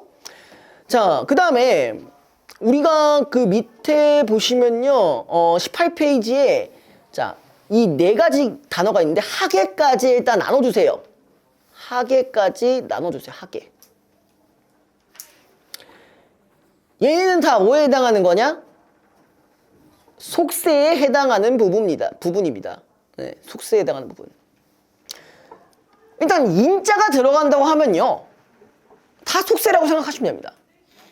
근데 여러분들이 속세 좀 어려워하시나요? 근데 우리가 보통 고전시가에서 나오는 이 속세는 보통 뭘로 판단하시면 돼요? 속세가? 자연 친화에서 나오는 경우죠, 맞죠? 그죠? 그리고 여기에 대한 속세는 보통은 어떻게 나와요? 그냥 보통 이렇게 나오죠? 그죠? 그리고 여기에 뭐가 있었냐? 인자가 들어간다 하면은 다 속세랑 연결시키면 돼요. 보통은 인간세상, 인세, 인간세상, 뭐 그다음에 인간, 사람간들이 있는 세상이면 당연히 속세겠죠. 그렇죠? 됐어요? 그 다음에 자, 홍진, 풍진 이런 게 있는데, 자, 일단 진이라는 말이 예전에도 얘기를 했을 겁니다. 이 진이라는 말 자체가요, 네, 먼지란 뜻이에요. 네, 그러니까 홍진이든 풍진, 홍진은 그냥 뭐 붉은 모래의 먼지, 뭐 풍진은 바람에 휘날리는 먼지, 이렇게 보시면 되는데, 자, 이것도 얘기했죠. 먼지는 뭐랑 관련되어 있다고? 속세랑 관련되어 있다고 했죠. 그죠? 근데 만약에 내가 이게 지금 잘 이해가 안 된다. 왜 먼지가 속세랑 연결이 되는 거죠? 있어요? 잘 연결 안 된다. 왜 먼지가 속세랑 연결되죠? 아, 그런 건 아니에요. 털어서 먼지 안 나오니까. 그렇게까지는 아니고, 자, 쉽게 생각해봐요. 자, 옛날에 지금 시대 말고 옛날 시대에 주된 교통수단이 뭐였어요? 마차도 있고, 그냥 보통 말이죠, 말, 그죠? 근데 그러면은 어느 정도 도시 같은 곳에서는 도로 같은 게 있었겠죠. 근데 뭐 그때는 지금 뭐 자동차 도로는 아닐 거고 무슨 도로겠어요? 말을 위한 도로겠죠. 그럼 말을 위한 도로다 보니까 뭐야? 흙바닥이란 말이죠. 그럼 말이 따가닥 하고 이제 뛰어가면 먼지가 오지 나겠죠. 그래서 보통 이 먼지를 뭐라고 하냐? 속세랑 관련시키는데 이런 이유 때문입니다. 도시에 도로가 있잖아요. 시골 같은 데는 뭐 그런 게 있겠냐? 다 오프로드지. 말도 존나 힘들어할걸요. 그죠? 이해됐어요? 인간 세상. 그러니까 우리가 지금 살고 있는 이 세계. 반대로 자연 같은 경우는 지금 이런 거랑 전혀 그냥 쉽게 생각하면 나는 자연이다 같은 거라고 보시면 돼요. 생선 대가리로 카레 먹는 사람들. 됐어요? 된 거 맞죠? 응. 자, 그 다음에 자, 하계라는 말이 나왔는데 이 하계라는 말은 여기서 인간 세상이라고 돼 있잖아요. 근데 얘가 보통 나오려면요, 요 단어가 나오려면은 원래 뭐가 있어야 될까? 그렇죠, 좋아요. 천상계가 있어야 돼요. 천상계가 일단 존재한 상태에서 이 말이 나와야 돼요. 네.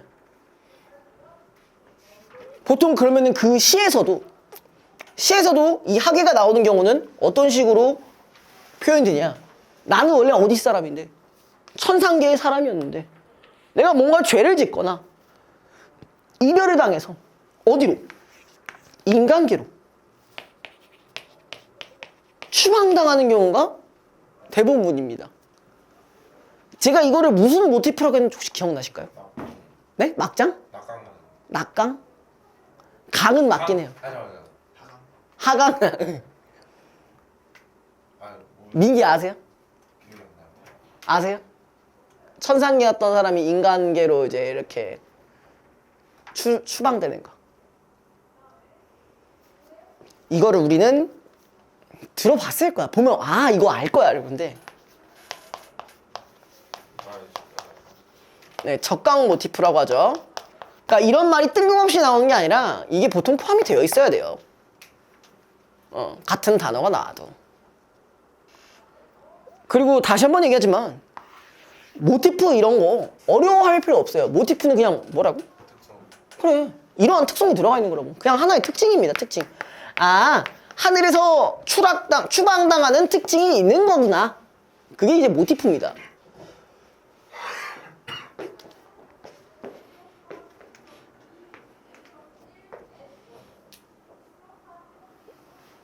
예를 들어 어떤 아이가 나오는데 그 아이를 낳기까지 많은 고생을 하면서 아이를 낳았어. 그런 거는 우리가 뭐라고 하냐면 난산 모티프라고 하면 돼요. 그냥 그 특성이 들어갔다고. 난산, 출산하기가 어려웠다. 그렇게 가시면 돼요. 됐나요? 창민이 괜찮아? 갑자기 이렇게 사뭇 진지해지신 것 같아.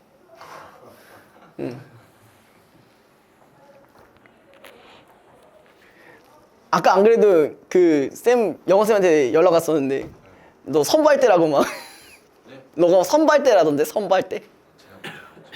어? 선발대래. 아 제가 저번에 아는 저랑 좀 친한 선생님 소개해드렸었는데 너도 올 거라며.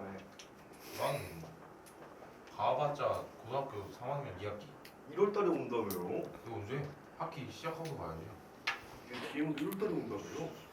자 아무튼 뭐 그런 일이 있었다. 방금 와가지고 뭔가 했습니다. 자 아무튼 그 다음엔 자연과 관련된 이야기죠. 거의 다. 자 물 외니까 당연히 뭐랑 관련된 거야? 물건 바깥에야, 그죠? 속세랑 다른 거야, 그쵸? 그 다음에 뭐 풍월은 어려울 거 없고 바람과 봄이 달이니까. 자 근데 강호는 이건 좀 기억해 주세요. 강호는 그냥 진짜 어려울 거 없거든요. 자연. 쉽게 얘기하면 강과 호수예요. 그냥 자연 자체를 얘기하는 거니까 강호란 말 나왔을 때 아 이거 뭔 개소리야 싶지 말고 아 강과 호수였지 이거 자연이지 이렇게 연결시켜 주시면 되거든요.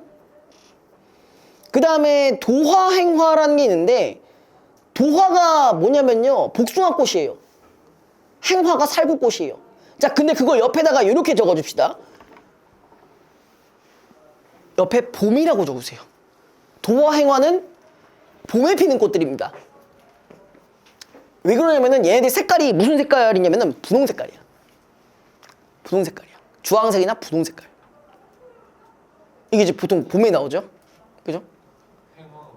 살구꽃 옆에 있어요. 살구꽃.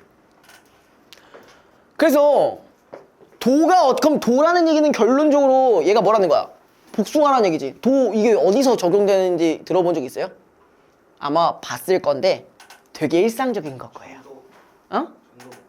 천도 복숭아할 때. 뭐하죠? 그 천도는 그 천도가 아닐걸요? 천도? 당이 천도씨? 아 죄송합니다. 장난이고. 그 있잖아 황도, 백도 이런 거 있잖아. 여러분들 술안주라니. 느낌 알잖아. 모른 척하지 말고. 느낌 알잖아. 왜 모른 척해? 말캉한 복숭아 좀 맛있어. 내가 너무 여러분들을 좀 너무 이제 저평가하나요? 솔직히 너무 타락한 사람으로 보나요? 그럴 수 있다라고 제가 너무 약간 좀 프리하게 보시나요, 제가? 네, 나는 괜찮아요. 아, 그럼 그런 사람으로 알고 있으면 돼요? 뭐 그런 것도 있고. 근데 우리가 고전시가에서 주로 나오는 어휘라고 한다면 도와 관련되어 있는 게 이런 거. 들어봤죠? 무릉도원. 이 무릉도원의 복숭아 꽃으로 이렇게 그러니까 천지가 복숭아로 된 이제 이런 곳이라고 보시면 돼요. 복숭아 나무. 가면 다 분홍색 꽃으로 다 이루어져 있다. 근데 무릉도원 하면 무슨 공간? 에? 천상이기도 하고 혹은 이렇게도 얘기하죠? 이상적 공간. 예를 들어 이렇게 표현을 합니다. 자연의 경치가 너무 뛰어나서 여기가 바로 무릉인가? 이런 식으로 표현하는 부분도 있어요. 그럼 뭐야? 그만큼 그 자연 경치가 무릉도원에 있는 것처럼 뛰어나다는 얘기거든요. 그런 것도 잘 기억해 두시면 됩니다. 자, 지금 말씀드리는 부분들은 최소한은 외워주셔야 되는 부분이에요. 아시겠죠? 자, 그 다음에 연하. 자, 강호랑 같은 말이에요. 거의 비슷한 맥락이에요. 자연입니다.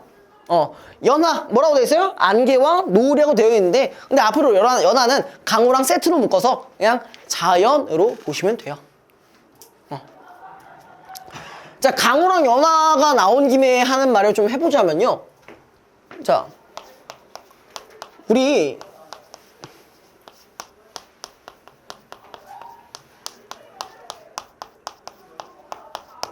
이런 말이 있습니다. 이게 뭘까요? 자, 강호는 우리가 이제 뜻을 알기 때문에 이 옆에 맥락까지 한번 볼까요? 뭘까요? 자연이 아프대요. 자연이 아파요? 환경 보혈을 해야 되나요? 아니, 고전시가의 뻔한 클리셰로 한번 생각을 해보자고. 자연 친화잖아. 강호의 병이 깊어. 누가? 내가. 왜? 병이 왜? 자연 봤는데 왜 내가 병이 있을까? 이미게? 전혀 그거랑 다릅니다. 강호로 가는 강호랑 강호. 자, 이건 주성이는 잘할 것 같아요. 주성아, 너무 좋아하면 아파요? 맞죠? 쟤도 마찬가지예요. 자연을 얼마나 좋아하면 아프대요. 그 얘기는 결국 뭐야? 내가 자연을 너무? 그렇죠. 그래서 강호의 병이 깊어라는 말이 이 말이 자연 친화가 나오는 이유예요. 아까 제가 논리 다시 한번 말씀드렸죠? 너무 좋아하면 아파. 아픈 만큼 좋아하는 거야. 그만큼 자연을 너무나 내가 병이 될 정도로 좋아한다는 얘기죠. 그죠? 괜찮아요. 뭐 저도 왜? 아니, 이건 조롱하는 게 아니라 이런 예를 들어서 이해를 하자는. 혹시 기분 나쁘세요? 나쁘신 것 같은데. 아니 안 나빠요. 이따 끝나고 클로 안 하면 약간 안 될 것 같은데. 친선전에 한테. 근데 이거랑 비슷한 말이 하나 더 있는데, 아까 연하를 한번 응용을 해볼게요. 이런 말이 있습니다. 연하 고질이라는 말이 있습니다. 이거 같은 뜻이거든요. 뭘까요? 얘 뭐로 해석하면 돼? 자연, 고질은? 그렇죠. 자연에서 겪는 고질병. 근데 자연에서 병이 왜 생긴다고? 자연이 너무 좋으니까. 고전시가 해석 그렇게 어렵지 않아요. 이렇게 하시면 돼. 이런 식으로. 병이 왜 깊겠어? 좋아하니까. 그죠? 자, 그 다음에. 자, 금수. 이거 재밌죠?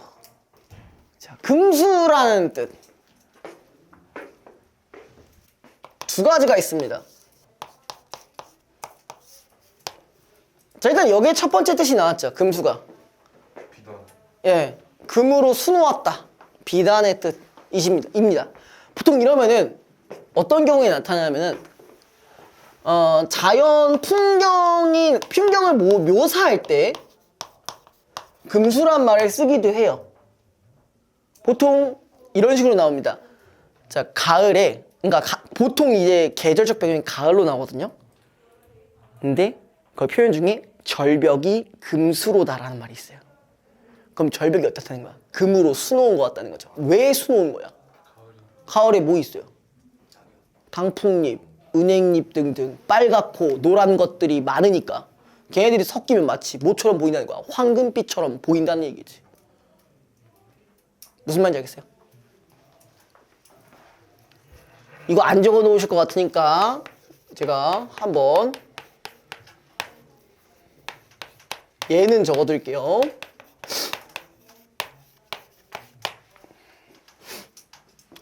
그러면 이게 봐봐요. 풍경을 묘사하는 거기 때문에 하나 더 연결이 가능해요. 어떤 심상과도 연결이 가능해. 무슨 심상일까? 그렇죠. 시각적 심상이랑도 연결이 가능하죠. 그러면 우리가 모의고사에서 선지로 나온다 하면은 뭐 절벽이 금수로다 나오면은 이렇게도 볼 수 있어요. 시각적 심상을 표현을 했다. 이런 식으로도 볼 수 있고 색채어를 활용했다라고도 볼 수 있는 거죠. 그렇죠? 그렇게도 볼 수 있겠죠. 해석하고자 하면 여러 가지로 해석이 가능합니다. 다만 선지에서 그것들 중에 뭐를 사용할지는 모르는 일이고요. 됐어요? 제가 그래서 고전시가가 이전부터 뻔하다고 얘기하는 게 진짜 이런 거밖에 없어요. 자, 그 다음에 금수가 하나 뜻이 더 있는데 뭘까요? 아실 것 같은데.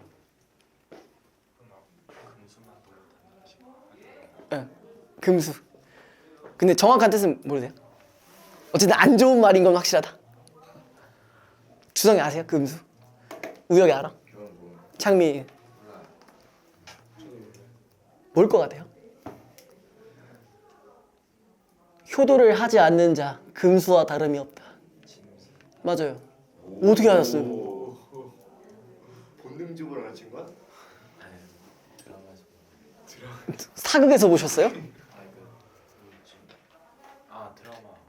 25살. 아, 거기에 그런 게 나왔어요? 오, 신기하네요. 네, 맞아요. 짐승이에요. 자, 근데 자, 이걸로 나오는지 구별하는 방법이 뭘 것 같아요? 아, 맥락상으로 생각하면 되잖아. 예를 들어서 진짜 자연은 풍경 묘사에 막 시각적인 부분들이 막 있어. 그럼 얘는 그냥 말 그대로 금으로 수놓은 거예요. 근데 이게 짐승으로 해석되면 뭐냐? 보통 이거죠. 뭐뭐를 하지 않으면 금수다. 이런 식으로 부정형이 나와. 부정형 표현이 나오면 이걸 만약에 가정을 하게 됐을 때 금수가 된다라는 이런 메커니즘이 나오면 그게 짐승인 거지. 그쵸? 다음 주에 클리닉 늦으면 금수. 본능인 거죠. 금수. 아니 뭐 금수까지는 아니고 그냥 뭐 돈 날리시는 거예요. 예. 맞죠, 그죠? 그러니까 같은 어휘를 쓴다 해도 어떠한 맥락이 어떻게 나오는지 그걸 잘 파악을 해주셔야 됩니다. 그다음에 뭐 백구 뭐 이거는 너무 많이 얘기했죠. 예, 흰 갈매기. 근데 보통 이거는 뭐랑도 관련된다고? 자연친화 넘어서 자연친화 그 넘어서 하나 더 있죠. 자연친화의 심화 버전이 뭘까?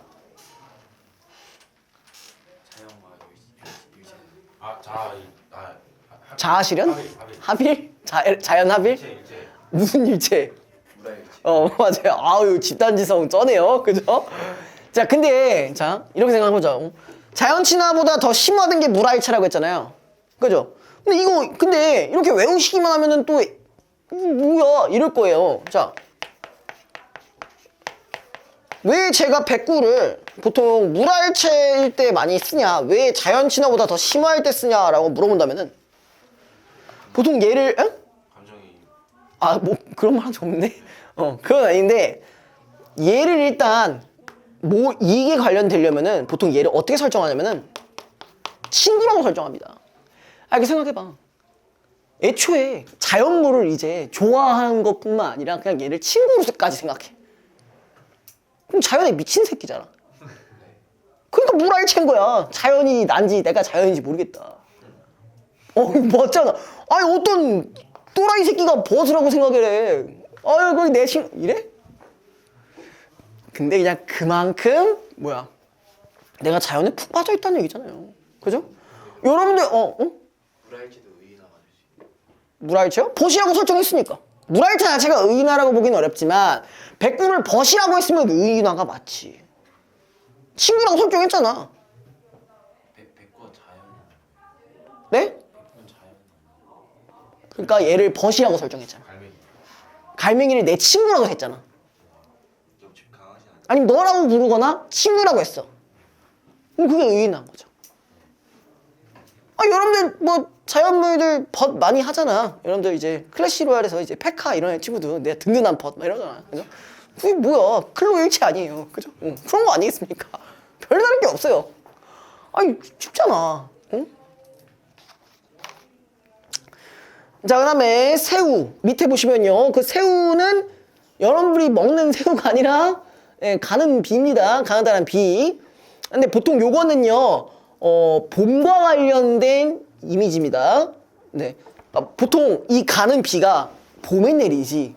일단 여름에는 장마겠죠. 가을에는 살짝 비라고 하기도 애매하고 약간 서리비 이런 약간 좀 진눈깨비 비스무리하게 왔다 갔다 그냥 그런 거 있잖아요. 그런 게 내리고 겨울은 눈 내리겠지. 그러니까 가는 비는 봄과 관련된 이미지라고 생각하시면 됩니다. 이거 잘 챙킹을 해주시고요. 자, 네, 물알체는 아까 말씀드렸으니까 넘어가셔도 됩니다. 자, 그 다음에 아까 그 백구와 관련된 표현 잠깐 옆에 한번 볼게요. 여기 이렇게 나와있죠. 무심한 백구는 내 쫓는가 쟤 쫓는가. 이거 무슨 말일까? 나를 쫓는 건지 쟤를 쫓는 건지 모르겠네. 일단 기본적으로 이 백구 자체를 뭘로 설정해 둔 거야? 지금 이미 벗으로 설정해 둔 상태예요. 이해됐어요? 자, 그 다음에 맑다. 이게 뭐예요? 맑다고 돼 있죠? 깨끗하다. 그죠? 맞죠? 자, 이거 말하는 김에 이 얘기를 한번 해볼게요. 지금 옆에 좋다라는 말이 무슨 뜻인 것 같아요? 좋다? 맑거든 좋지 마냐, 좋거든 맑지 마라, 이거 있잖아. 이 무슨 뜻인 것 같아요? 이 좋다가 무슨 뜻일까? 저 맑거든은 맑다라고만 해석하면 뭘까요? 오, 깨끗하다는 뜻입니다. 좋다라는 뜻은 뭔가 다르죠? 왜 좋다가 깨끗하죠? 말이 이상하죠, 그죠? 중세시대 때는요,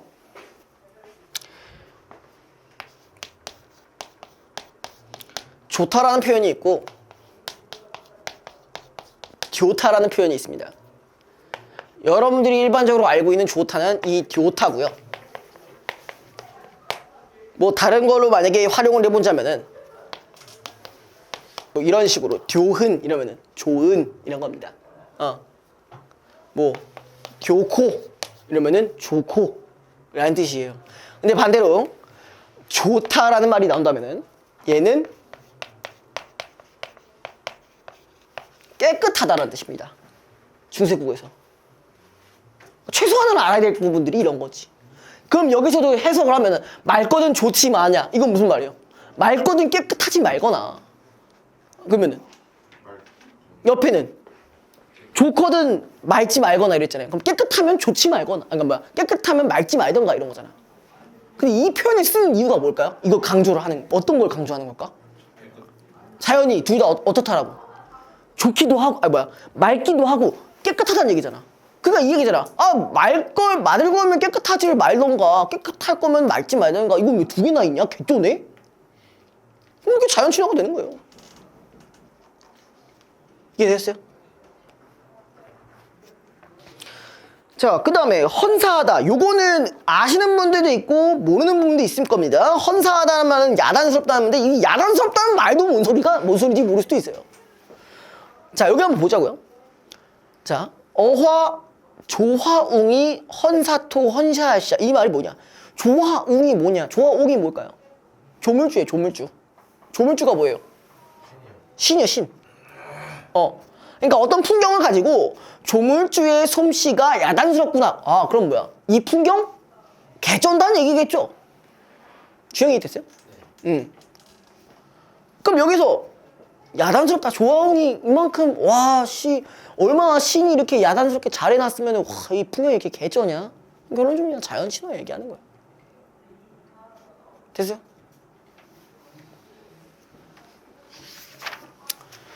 자, 넘어가 봅시다. 자, 자족하는 삶의 태도. 자, 요거는 우리가 마찬가지로 옆에 뭐라고 적어주시면 될까? 우리 자연 친화하면은 파생되는 생활 양식 중에 하나예요.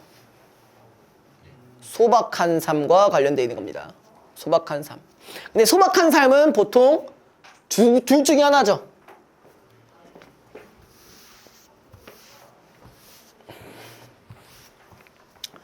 자, 만약에 지금 여기에 나와 있는 어휘가 나와 있다라고 한다면요, 이거는 둘 중에 하나로 해석하시면 됩니다. 한 보통 80%의 확률로 자연 친화예요. 자, 근데 이렇다는 얘기는 20%의 확률도 있다는 얘기겠죠. 뭘까요? 소박한 삶. 뭐로도 표현 가능할까? 그거 아까 여기 돼 있죠. 자, 요거 같은 경우는 예를 들어서 내가 자연을 너무 좋아하니까 소박하게 살고 싶다라는 소망인 거잖아요. 근데 이게 강제로 소박하게 살 수밖에 없는 경우는 어떤 경우일까?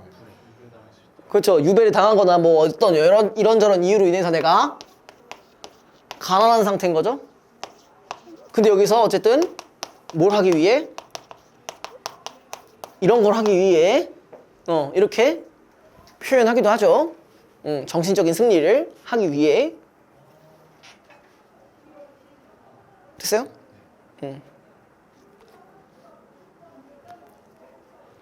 자, 그 다음에 일단 무심하다는 말, 이 말이 좀 많이 기억이 안 나실 거예요. 그쵸? 무심이 뭔데? 뭐 무정이 뭔데? 이렇게 생각할 수 있는데 어쨌든 무심하다는 거는 여기서는 욕심이 없다라고 해석을 해주시면, 그럼 무심한 백구라고 하면은 진짜 애가 우리한테 무심한 게 아니라 욕심 없는 백구. 그러니까 자연물이 당연히 욕심이 있겠냐고요. 없죠. 그죠? 자, 그 다음에 초려 삼간. 자, 이거는 뭐만 생각하면 돼? 초려. 초가집 생각하시면 돼요. 3간, 3칸짜리 집이에요. 네, 초가집으로 만든, 그러니까 3칸짜리의 초가집. 이렇게 보시면 됩니다. 그럼 이 얘기는 마찬가지. 초가집이기 때문에 소박한 집과 연결이 가능하겠죠? 그죠? 창민이 잘 듣고 있어요? 자, 요거 지금 특히, 최근에 들어오신 분들은 요 빡 집중 좀 하셔야 됩니다. 지금 이거 때문에 여러분들이 난항을 진짜 많이 겪고 계세요. 어휘를 제일 힘들어 하시잖아. 그죠? 자, 그 다음에, 자, 요거 단표누항이랑 단사표음은 같이 보셔야 돼요. 네. 지금 얘기할 때 잘 기억해 주세요.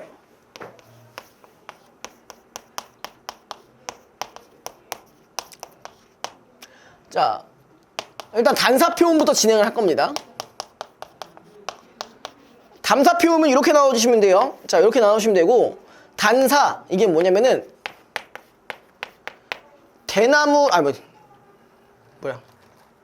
대나무로 만든 도시락이에요.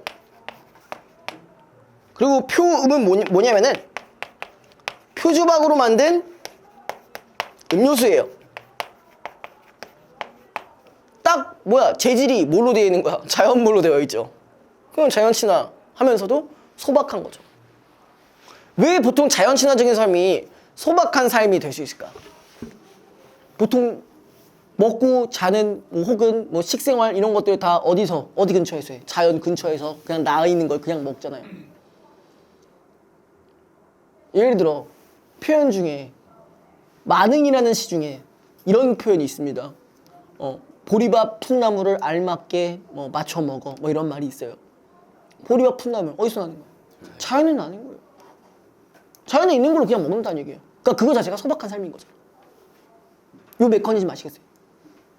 왜? 괜찮아?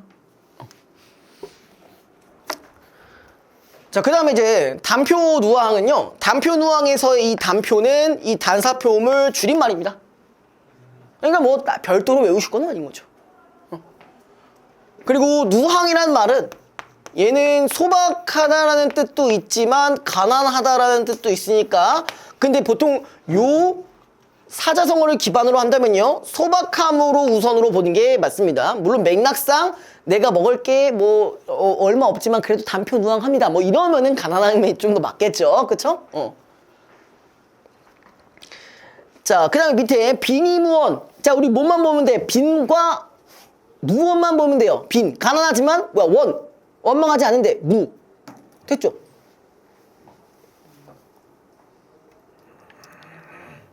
자, 그러면 이 얘기는 가난하지만 원망하지 않겠다는 얘기는 운명을 받아들이겠다는 얘기네. 맞죠? 그럼 이런 거는 보통 뭐라고 연결 가능할까요? 운명론적 관점. 또 연결시켜 볼 수 있겠죠. 같이 파생하면서. 그죠?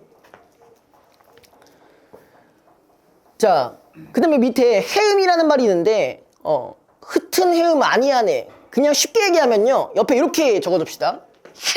해음 이런 것들을 앞으로 이렇게 해석하세요. 헤아림. 그럼 생각이잖아. 맞죠? 헤어짐 말고 헤아림. 뭔가를 헤아린다.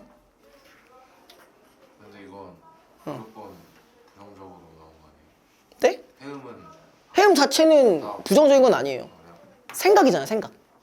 근데 여기 앞에 흩은 해음, 허튼 생각하지 않는다는 얘기잖아. 거기에서는 부정적인 인식이 될 수 있죠. 근데 생각 자체는 문제가 안 되죠. 예를 들어 님에 대한 해음이 아직 끝나지 않네. 그럼 뭐 이게 그 부정적인 이유가 없잖아요.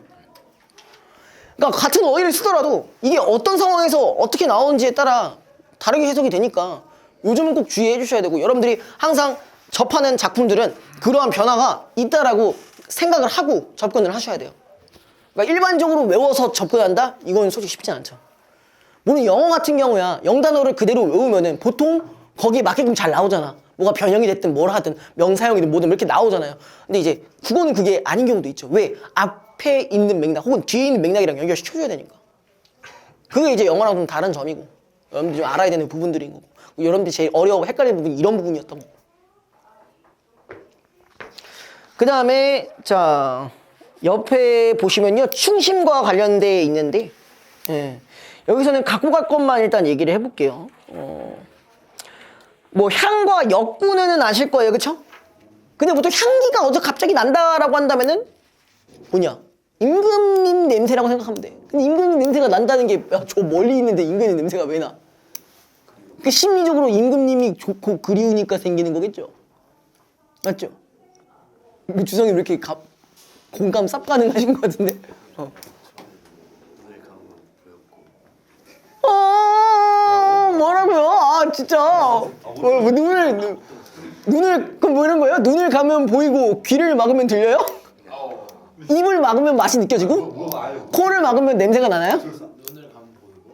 뭐? 뭐라고 다시 눈을 감으면 보인다고. 헤어지고 3달까지는 눈을 감으면 그려지고. 그래서 밤을 새구나. 그리고 그 냄새도 기억이 나고. 뭐였는데 향수 뭐였는데 무슨 냄새였어? 샤넬 넘버 5. 그리고 목소리도 생각이 났었는데 지금은 들리지가 않아요. 그거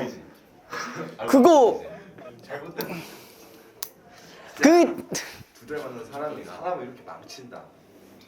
그게 혹시 처음 만난 그거예요? 첫 여자친구예요? 저는 여자친구가 세 번째 아니야? 네 번째. 근데 제가 지금까지 헤어지고 나서 연락하시는 거예요. 근데 거기 위번에 왜 아쉬워요? 이번에 다시는 그런 사람 못 만날 거예요. 그런 사람이 어떤 사람인데? 그렇게 예쁘고 그런 오늘 시스템 이쁘고 귀엽지. 아 근데 본 적 있어요? 이뻐요?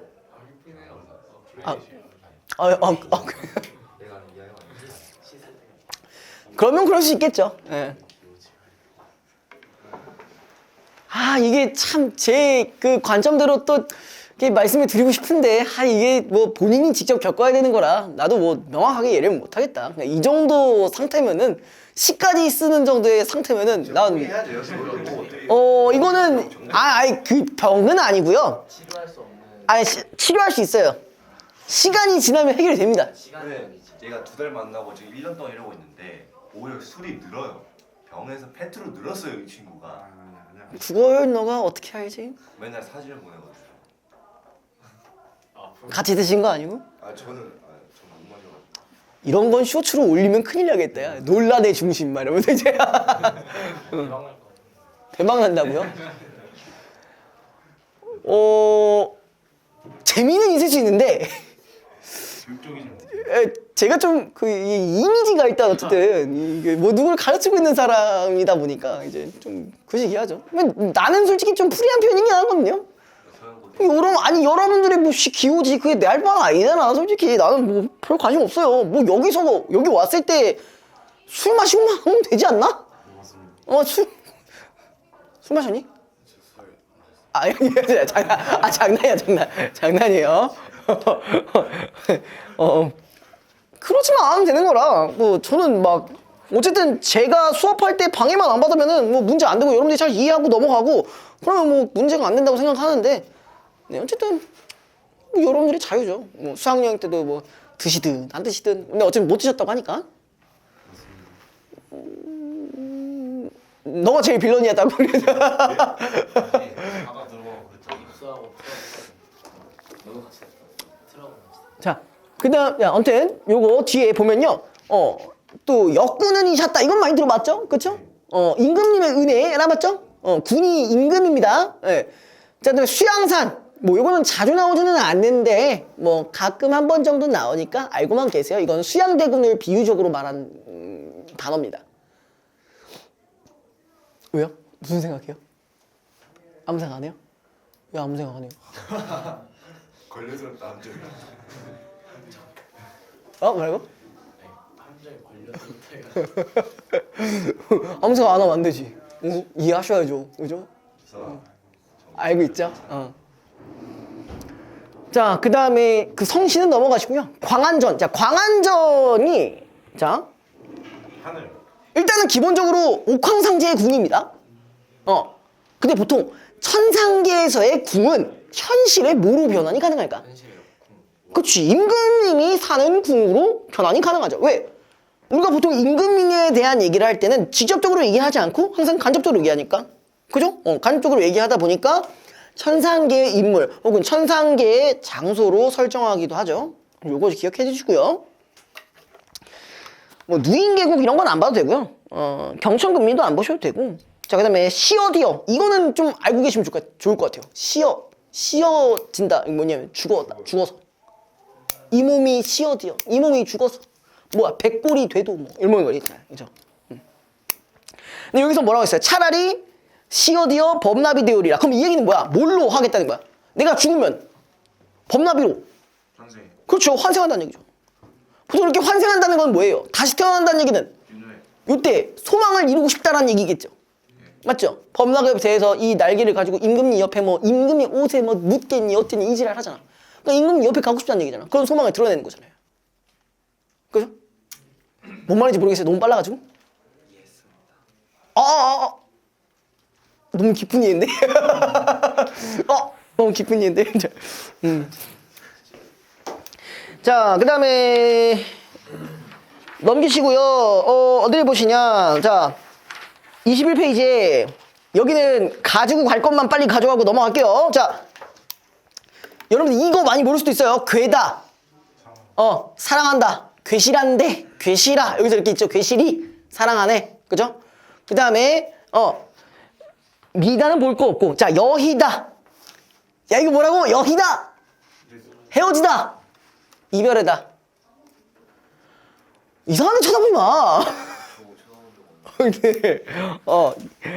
근데 요거는 기억을 해주세요. 그죠? 괴다랑 여해다는 좀 여이다, 여해다. 이런 거 알아? 그 혹시 좀 누군가가 좀 나보단 좀 높은 사람인데 그 죽었다라는 표현을 돌아가시다라고 표현을 하기도 하고 이런 경우에 저는 아버지를 일찍 여의고 뭐 이런 거 있잖아. 그게 이 여의다는 뜻이야. 이별, 헤어지다. 그렇게 하면 이해되시죠? 요렇게 연결을 시키라고. 여러분들이 좀 더 익숙한 쪽으로 바꿔주시면은 훨씬 기억하기 쉽잖아. 그죠? 자, 그 밑에 얼다는 그냥 모르셔도 되는데. 예? 여기 이렇게 나와 있네요. 그렇대요. 예. 통정하다. 그죠? 뭐, 육체적이라고 나와 있는데 뭘 육체적으로 뭘 했는지 모르겠는데. 예, 아무튼 그렇대요. 예? 여기서 뭐 어른님 50날 밤, 여기 원래 동짓달 기나긴 밤에 거기 나오는 내용인데 이 어른님이 저는 그냥 좀 라이트하게 사랑하는 님 오시면이라고 얘기를 하지만 뭐 그 정도로 깊은 관계다. 그러니까 그런 뜻이다. 그냥 알고 계세요, 그냥. 예, 그렇. 예. 아무튼 자, 그다음에 뭐 긋다, 끈기다 뭐 이런 건 어렵지 않죠, 그죠? 그다음에 슬타는 뭐 싫다. 그러니까 내 빈천을 스리 여겨. 그러니까 내 가난을 싫게 여겨라는 얘기죠. 맞죠? 자, 그 다음에 뭐 슬미다, 쓰러하다 이런 뜻이 있다라는 거 정도만 알고 계시고, 그 다음에 아까 얘기했던 교타랑 조타 나와 있죠, 밑에? 그죠? 자, 그 다음에 연지분 뭔지 아세요? 파운데이션 같은 거야, 요즘으로 따지면. 그죠? 그 정도로 생각하시면 돼요. 그럼 이거는 연지분이 나왔다는 얘기는 어떤 화자임을 나타내는 소재일까요? 그렇죠, 여성 화자임을 나타내는 소재예요. 어려운 거 없어요. 자, 그 다음에 뭐 여기 옆에 22페이지 보시면요, 몇 개 정도는 뭐 거의 대부분은 다 알을 겁니다. 그쵸? 자, 매랑 매는 아시고 건곤 하늘과 땅 이것도 어렵진 않으실 거고요. 자, 나조. 네, 나조 뭐라고 했어요? 저녁이라고 나와 있습니다. 이거 그냥 알고만 계세요. 조화음은 아까 말씀드렸던 부분이죠. 조물주. 자, 근데 이 황운 요거 조금 어려울 수 있는데 황운이라고 하면요, 아 뭐 그냥 황색 구름인가? 라고 생각해가지고 이거 부정적인 건가? 이렇게 생각할 수 있는데 전혀 아니고, 아까 황운이라는 뜻이 뭐라고 나와 있냐면은 뭐라고 나와 있어요? 곡식으로 돼 있죠, 그쵸? 맞죠? 이게 왜 황운일까? 벼가 익으면 어때요? 노랗잖아요. 근데 노란 게 이제 밖에서 보면 어때? 그냥 노란 구름처럼 보인다는 의미예요. 그러니까 추수 때 볼 수 있는 광경이라고 보시면 됩니다. 알고 계세요? 다 아네? 뭐여서 잘 나와 있는데. 예. 예. 자, 그 다음에 또 갖고 갈게. 야, 이거 맨 밑에 보시면은 우음 있잖아, 그죠? 이거 울음 아니에요, 웃음이에요. 이거 많은 데서 나오는데, 그러니까 매과, 그러니까 이제 산을 좋아하는 이유가 말씀도 웃음도 우음도 아니어도 말씀도 있고 뭐 울어서도 아니가 웃음도 없어도 그래도 좋아한다라는 얘기거든요. 그리고 이거 기억하시고요.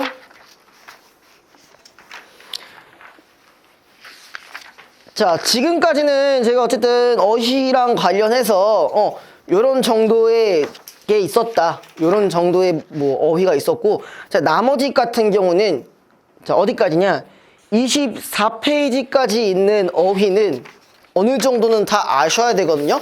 자, 요거는 일단 여러분들이 다음 주까지 다 외워시고, 저기서 제가 랜덤으로 24페이지까지가 시험 보 네, 23부터요? 아니요, 어디부터냐면은 18? 자, 17에서 24까지가 있는데, 여기서 제가 랜덤으로 50문제를 시험 문제로 낼 거니, 자, 이거 공부해 오세요. 뭐 만약에 기준점이 안 된다, 그럼 뭐 남아서 해야죠. 근데 여러분들 쪽팔리게 고3까지 왔는데 남아서 공부하고 싶으십니까? 그쵸? 기준점 한몇 개 정도? 기준점이요? 몇 개 어려워. 50개 중에 45개요. 예? 다섯 개. 아 근데 이거 외워야 돼. 10%예요. 예. 아니, 근데 제가 이렇게 이거 전 높다고 생각 안 하거든요? 왜 그런지 아세요? 아 원래 안 틀려. 이 정도는 알아야 돼. 최소한의 조건이요, 이거는. 최소의 조건이야. 제가 여태까지 시험 보면서 남기니 뭐니니 이런 말 한 적 한 번이라도 있나요? 그럼 제가 이렇게 말한 이유는 뭘까요? 중요하니까. 최소한은 알아두셔야 되는 마지노선이 이 정도예요. 그러니까 그 정도는 알아야 다른 어떤 외부 작품이 오더라도 해석이 가능하신 거지. 그런 거 없이는 사실 저는 안 된다고 보거든요. 요 정도는 갖고 가셔야 돼요. 알겠죠? 좀 난이도 조절은 제가 뭐 알아서. 왜 웃어요? 왜? 뭔 일인데? 아 아니에요. 뭐? 아니, 왜? 창민 멘탈 나갔어? 아, 아 근데 진짜 한 다섯 개. 야, 0단어를 외우라는 것도 아니고 이건데. 영단어가 더 쉬울 것 예. 같아요. 그거는 랜덤이에요. 둘다 양쪽 다. 네. 제가 적당히 분배해서 드리도록 하겠습니다. 다 아셔야 된다는 얘기예요. 알겠죠? 근데 이제 예를 들면 어떤 식으로? 저 둘 중에 하나가 나오겠죠. 둘 중에 오, 빈가. 해가지고 둘 중에 하나 빠. 제가 그런 미친 짓은 안 합니다. 그렇다고 해서 고대어를 적으라고 안 할게요. 고어 적으라고는 안 할 거야. 그럼 만약에 뜻적으라고 하실 거예요? 보통 뜻을 적거나 뜻을 보고 거기에 해당하는 어휘를 적거나. 만약에 이렇게 백구 있고 그 옆에 빈칸 있으면 백구 갈매기 이렇게 네, 뭐 그런 식으로 쓰시면 되죠. 응. 이건 진짜 민기는 아시겠지만 이건 베이스로 알아야 되는 부분이에요, 솔직히. 진짜 베이스 중에 베이스예요. 맞죠? 맞습니다. 그럼 넌 100점? 또 이건 또 아니네. 예. 아무튼 네, 요까지 하시고 일단 그 창민이랑 주영이랑 주성이는 잠깐 남아주시고요. 아직 과제를 안 드려서. 네, 그리고 토요일날 늦지 않게 잘 오시고, 챌린지는 다음 주부터 진행하고 있습니다. 근데 뭐 그렇다고 해서 이번 주는 빠져도 되지? 이러진 마시고요. 만약에 여러- 이것도 같이 정하면 안 되나요? 네? 만약에 챌린지 한 번 실패했어요. 네. 아 나 이미 3번 갈래. 아 그럼 앞으로 안 갈래. 아 그럼 그러면 네 의지가 없는 그럼 뭐 당신이 손해 보는 거지 내가 손해 보는 건 아니잖아요. 그러니까 예를 들어 이거야. 자, 안 오는 건 뭐 님 자유긴 해요. 근데 안 오르는 것도 님 자유야. 안 오르는 것도 님 자유이기 때문에 저는 그런 걸로 뭐 뭐라 하고 싶진 않아요. 그러니까 저의 목적을 잘 생각해 주세요. 동기부여를 하기 위한 거기 때문에 그렇게 알고 계시면 되고. 심판이야. 너무 박한가요, 규칙이? 뭐야? 그만큼 다 나오란 얘기예요. 추하게 안 어, 나오면 끝나면 3만 원이 걸려요. 자, 그래서 자, 여러분들 아까 다 참가하신다고 하셨으니까 최대한 빨리 보내주세요. 이번 주 주말까지로 마감을 치겠습니다. 네, 그 안에 보내주셔야 여러분들 다 하신 걸로 알고 있고 그대로 진행할 겁니다. 알겠죠? 다시 한번 얘기지만 전 삥 뜯으러 하는 말이 아니에요. 저 양아치 아니니까 걱정하지 마. 네, 창민이처럼 그런 장난이에요. 자, 아무튼 세 분 잠깐 남아 주시고 나머지는 네 가셔도 됩니다. 아, 저 허리가 쎄.